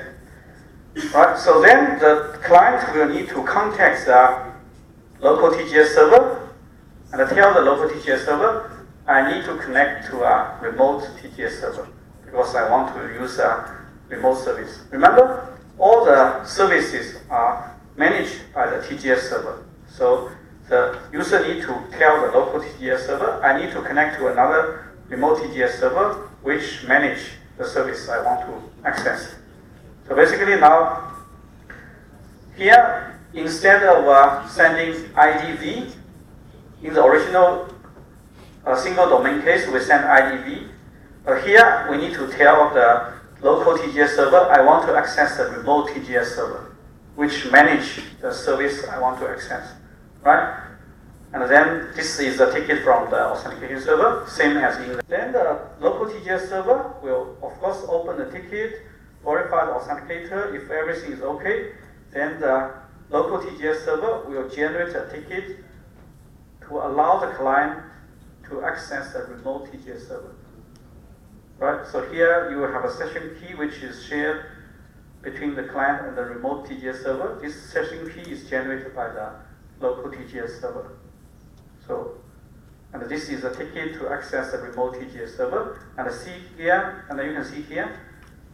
So basically, this ticket is generated based on the shared key between the two TGS servers.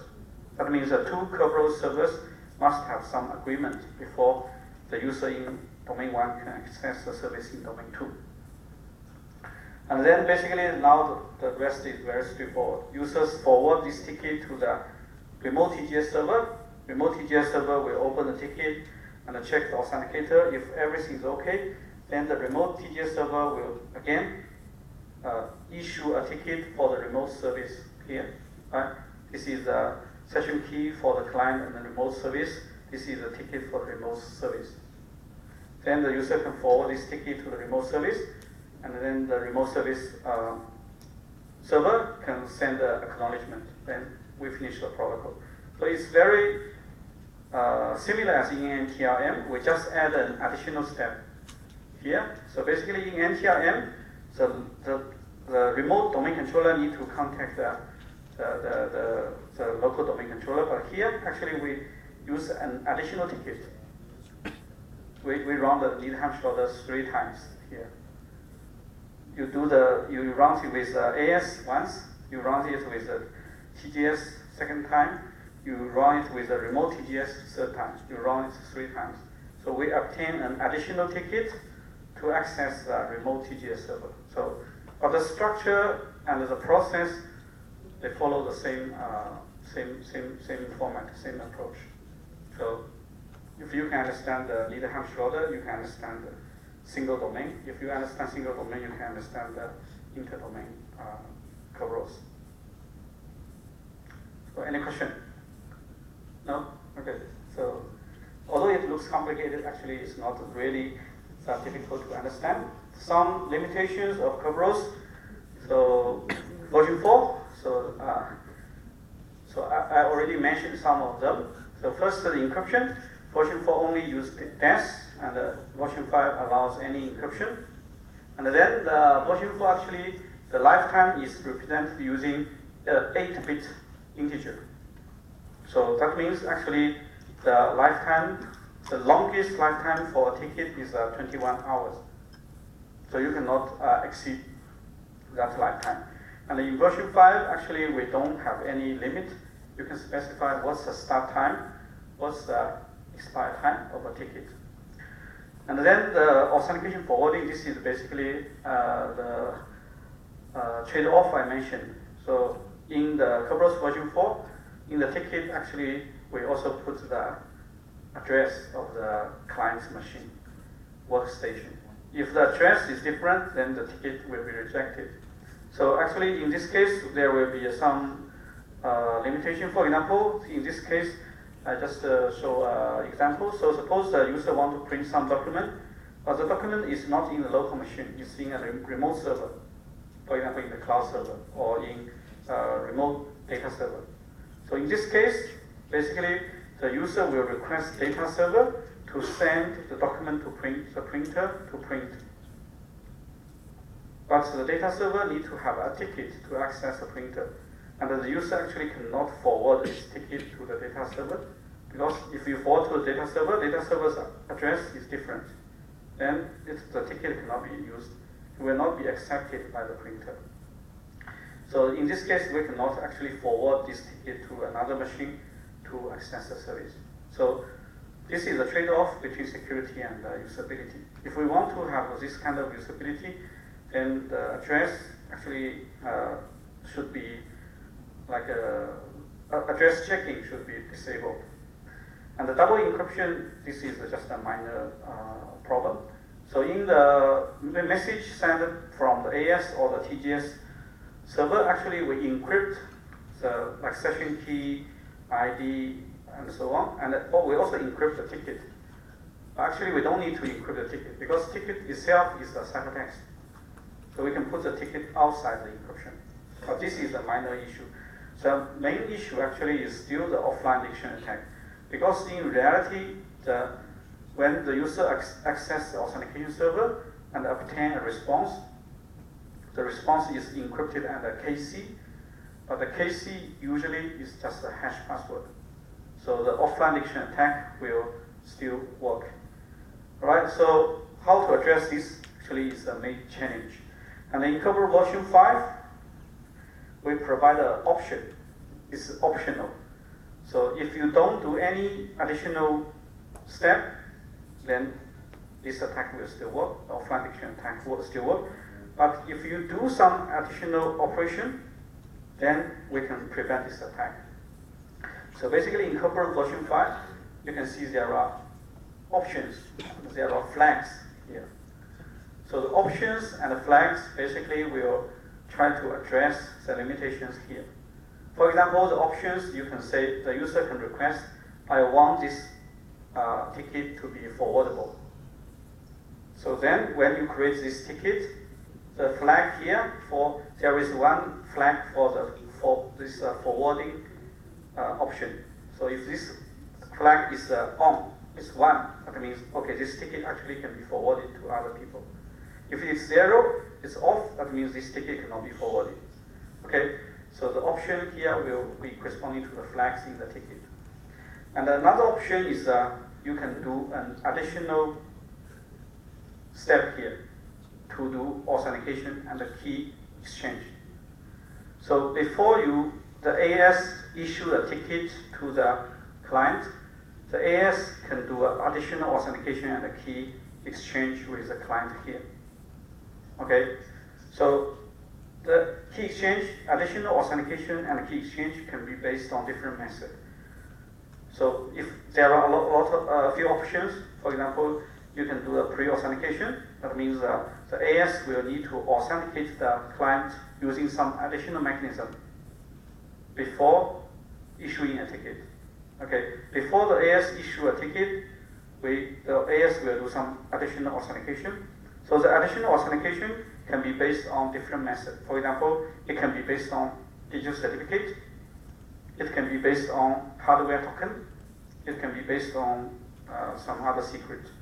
Okay, so how to do the additional authentication here is not part of the Kerberos. It's up to the user. User can implement some additional mechanism based on different approach.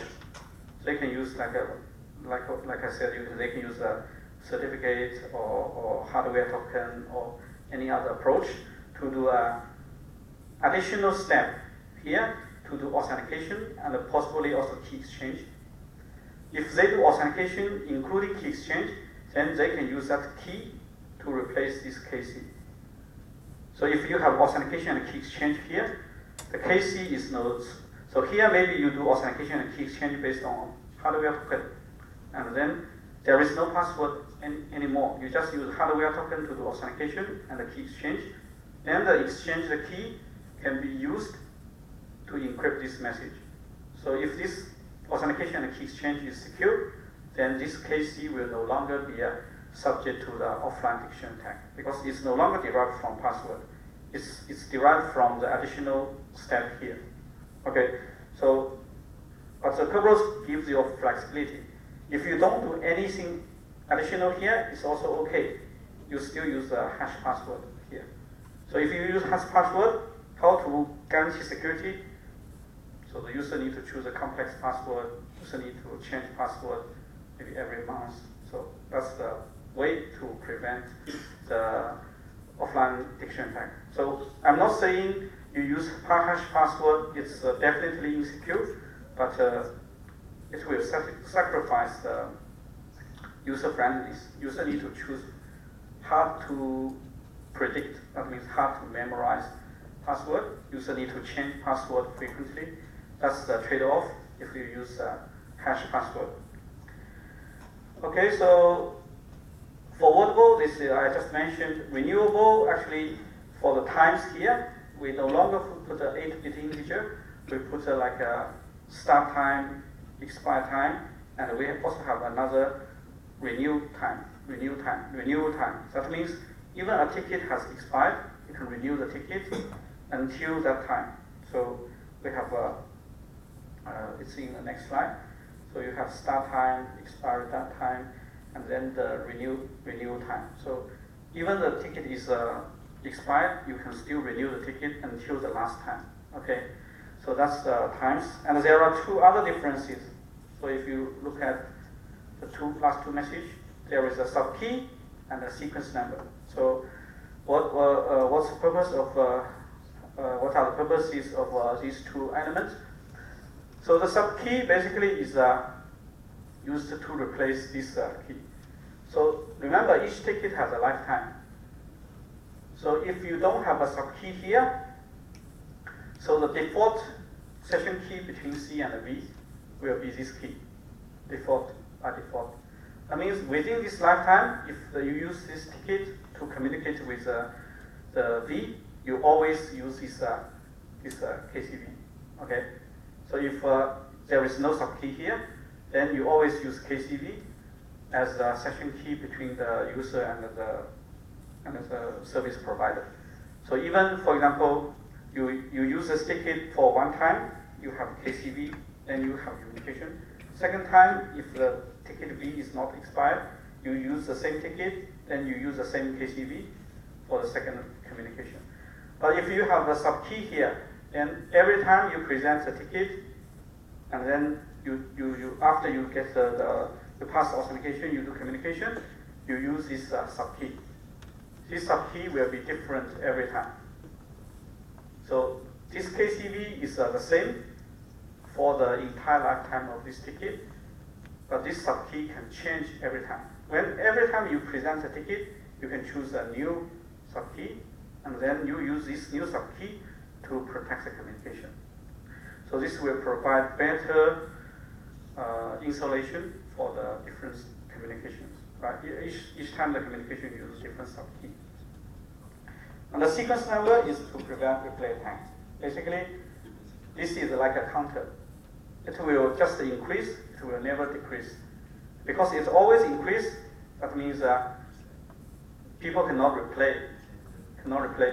For example, if this authenticator is used, next time when C sends another authenticator, this sequence number will increase. So the number will always increase, it will never decrease. That means this number will never repeat. Essentially, this is nonce. Alright, so if someone wants to replay this authenticator, then it will the attacker will fail because the sequence number actually is wrong. So this is another way to prevent replay attack. So you can use timestamp, you can use challenge response, you can also use a counter. So if two parties maintain a counter, then but we need to make sure the user using the counter will always increase the value of the counter, right? So then the server will also update the counter. Whenever the user is authenticated successfully, the server will update the counter to the new value. So next time, if the users send a counter which is smaller than the server's like a sequence number or counter, the server will reject. Because the server will expect every time user will use a new sequence number which is larger than the server's sequence number. So the same approach actually is used in the 3G authentication and key exchange.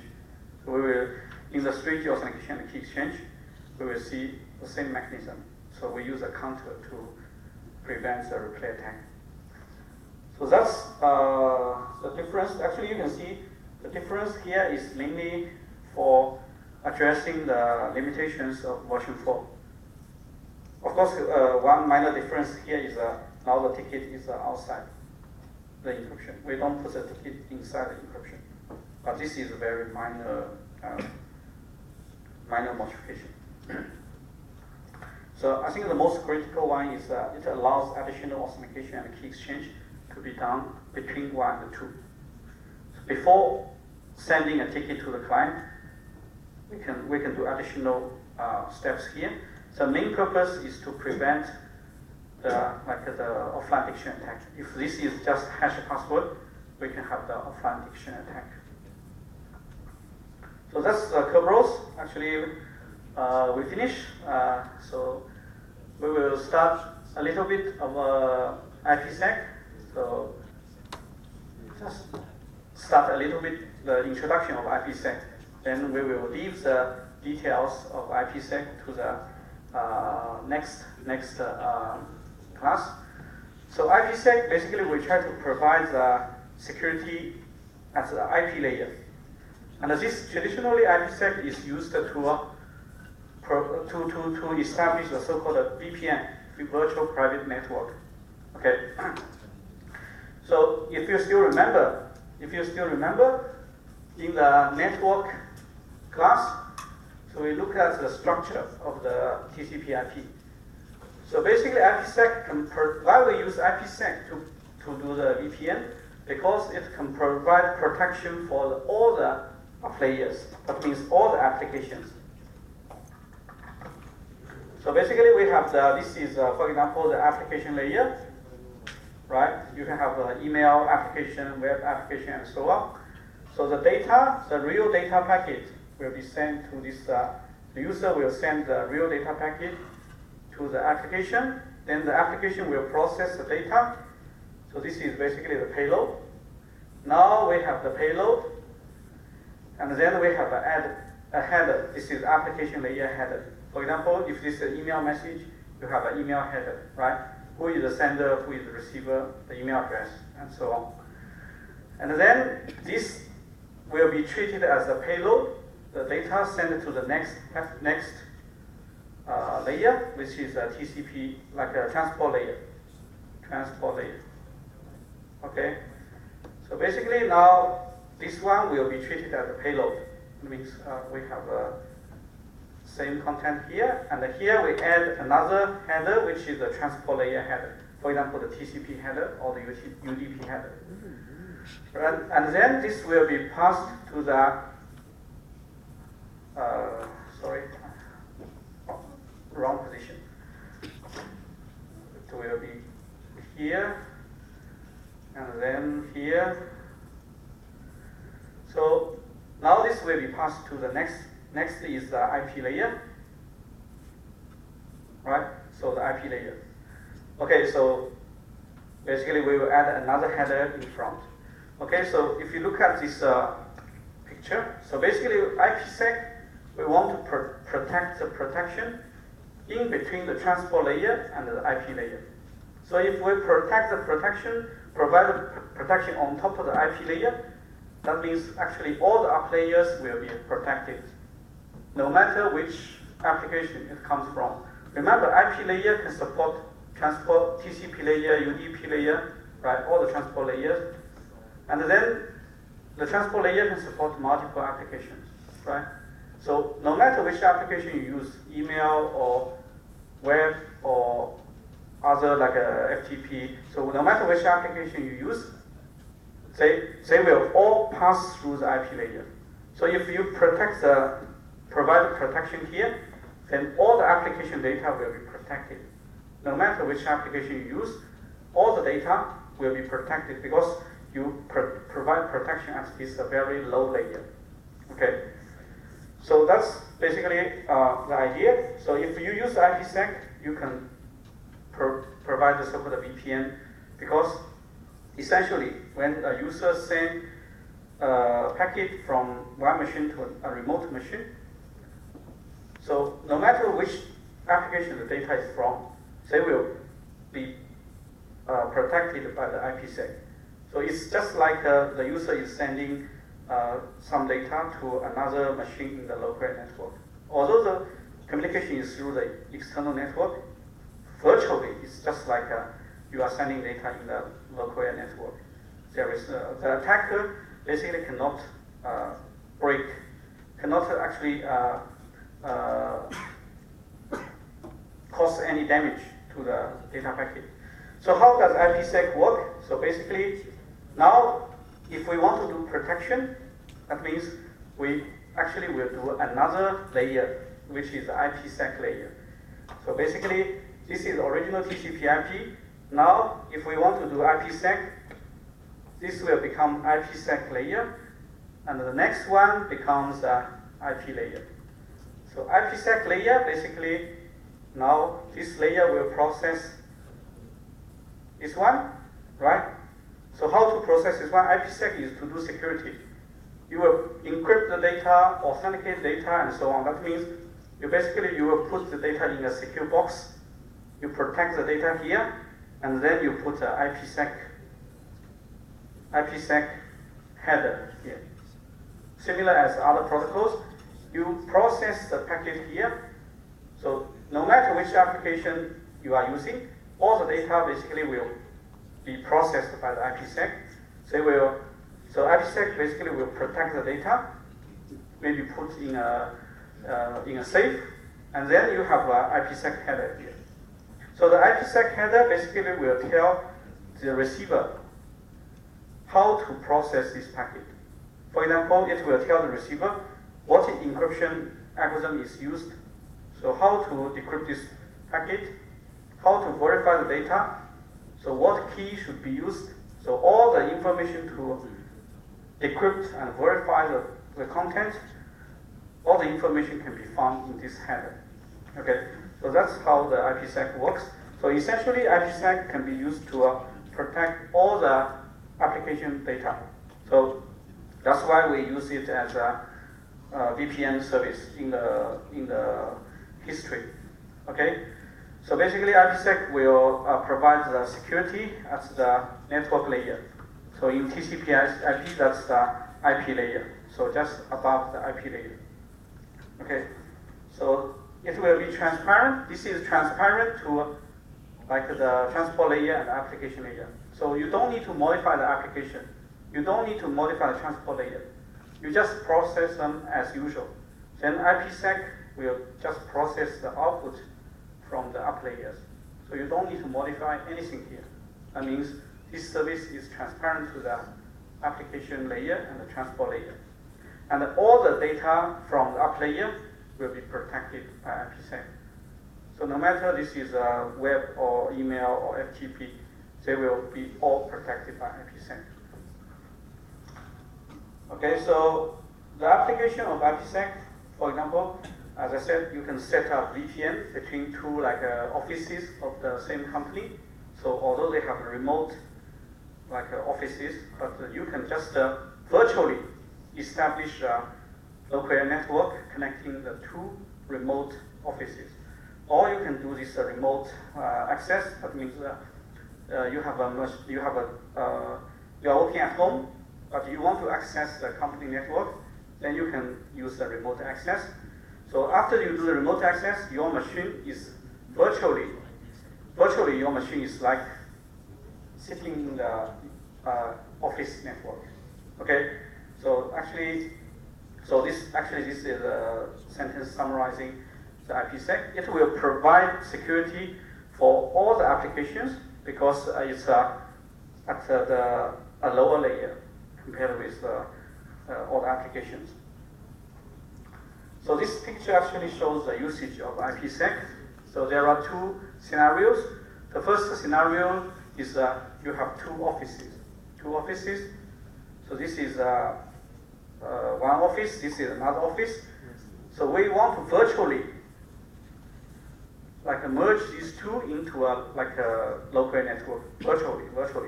Physically they are separated, but virtually we want to put them into a local network.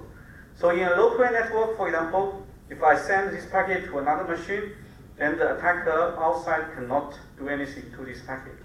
They cannot read the packet, they cannot modify the packet if you just send in the local network. Outside the attackers, they cannot do anything. But if they say this machine and this machine, they are remote, how to virtually achieve the same effect? Basically, we can use IPsec to virtually achieve the same effect. So basically, this machine will create an IP packet. You have the IP payload, IP header. So IP header includes this is the sender, the other machine is the receiver. Okay. Then this packet will be passed to this gateway. The gateway actually is a network device with IPsec enabled. Then this gateway basically will process this packet and create this new packet. So the packet here will be protected. Now this becomes a protected packet, and then we insert IPsec header as I have shown there, and then you have the IP header. So there are actually two options. You can protect the entire packet. You put the entire packet here. This is option 1. Option 2 is you only protect this part, the payload. That means that this IP header is the same as this IP header. There are two options. Okay. So one option is to protect the entire packet, and the other option is to protect just the IP payload. Right. So basically, just for simplicity, let's consider just the second case. Say this IP payload is encrypted and authenticated. Okay. And then this device will encrypt and authenticate the IP payload, and then add IPsec header, IP header, and then, the IP header is basically this one. Then this device will send the packet through the internet, and then this device will process the packet. So this device will find the information in IPsec header, and from the IPsec header, this device will get the information that is required to process this part. So, for example, you can find the encryption algorithm, the key, what key should be used. So, of course, we cannot directly put the key here, right? Because otherwise, anyone can see the key, anyone can decrypt.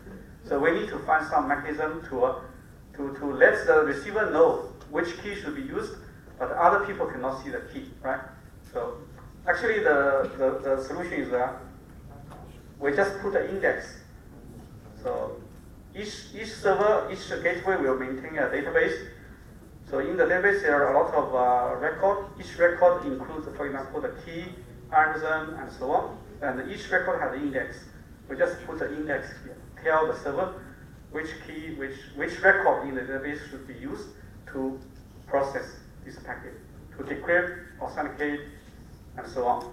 Okay, so that's the rough idea. So we will see the details later. So basically, IPsec header still will tell this receiver the sufficient information to process this packet. Essentially, this device will recover the original IP packet from this secured IP packet and pass this packet to the receiver. Because this part is protected, basically no one is able to modify the content or see the content. So virtually, it's although the communication goes through the internet, virtually it's just like you send this packet to this receiver inside the internet, inside the local network. Virtually, it has the same effect. Although physically, the packet goes through the external network. So that's why we call it virtual private network. Okay. So the outsider cannot do anything for the packet. So virtually, it's the same as sending the packet in a local area network.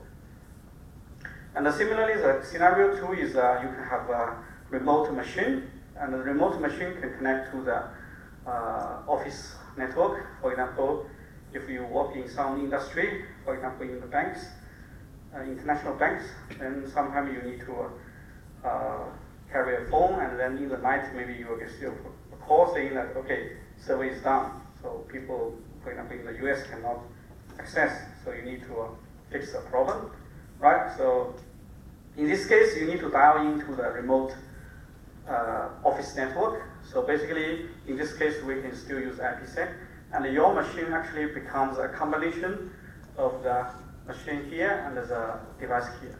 So your machine will prepare this packet, and then you do the IPsec process by yourself to create the packet. The packet will go through and pass to the device here. Device will basically decrypt and send the original packet to the database server, for example. So that's how the IPsec can be used. These are the two scenarios we use for IPsec. Okay, so so this is just some explanation about the IPsec, the process I just mentioned. So actually, IPsec is not just the one protocol. It contains a set of protocols. All right. So all the details of these protocols can be found on the IETF website. So you can search for the RFCs. You will find all the details. So this RFC 2401, it is an overview of the security architecture. And 2402 is a description to do the authentication. So IPsec actually have the option. You can just do authentication. That means people cannot modify data. You can just do the encryption. That means people can not see the data. And you can do both. Other people cannot see the data, cannot modify data. So we will look at all those options in the next class. So if we just do authentication, how does the modified packet look like? What's the content in the IPsec field, and so on. If we do encryption, how does the packet look like? And how does the IPsec header look like? If we do both, how does the packet look like? So we will look at the details in the next class. And actually, before you can do all these operations, the first step is still authentication and key exchange. So before, for example, these two devices, they can process IPsec, they need to do authentication and key exchange. They need to establish a secret key that can be used to, for example, encrypt data and decrypt the data. Okay, so they will need to do authentication and key exchange. This is done by the so-called Internet Key Exchange, IKE. So IKE is given in this 2408. Actually, this I think this is IKE version 2. So for the standard, for all these RFCs, sometimes you can have new version. So for example, version 1, version 2, version 3. And usually the new version will have a larger number. Okay. So IKE for Internet Key Exchange, actually there are two versions, version 1 and version 2. And then basically authentication and key exchange allow these two parties to have a secret key. Then they can use that secret key to protect the data. And this secret key is not directly put here. Okay, they do a key exchange, they get a key. Because the key exchange is secure, that means even people can see the communication between them. The attacker cannot derive the key if you have a secure key exchange. Then the device will keep the key in the database. This device will keep the key in the database. And then they will actually know what's the index in the database for that key. So in the IPsec header, you just tell the other party what's the index in your database to process this packet. So the server will know, okay, in the database I can find some key to process, but we don't put the key directly in the header, because otherwise anyone can see the key and decrypt the message. Okay, so probably I just stop here because next will be the details of the IPsec. So we will study the details tomorrow. Okay, and I will see you tomorrow.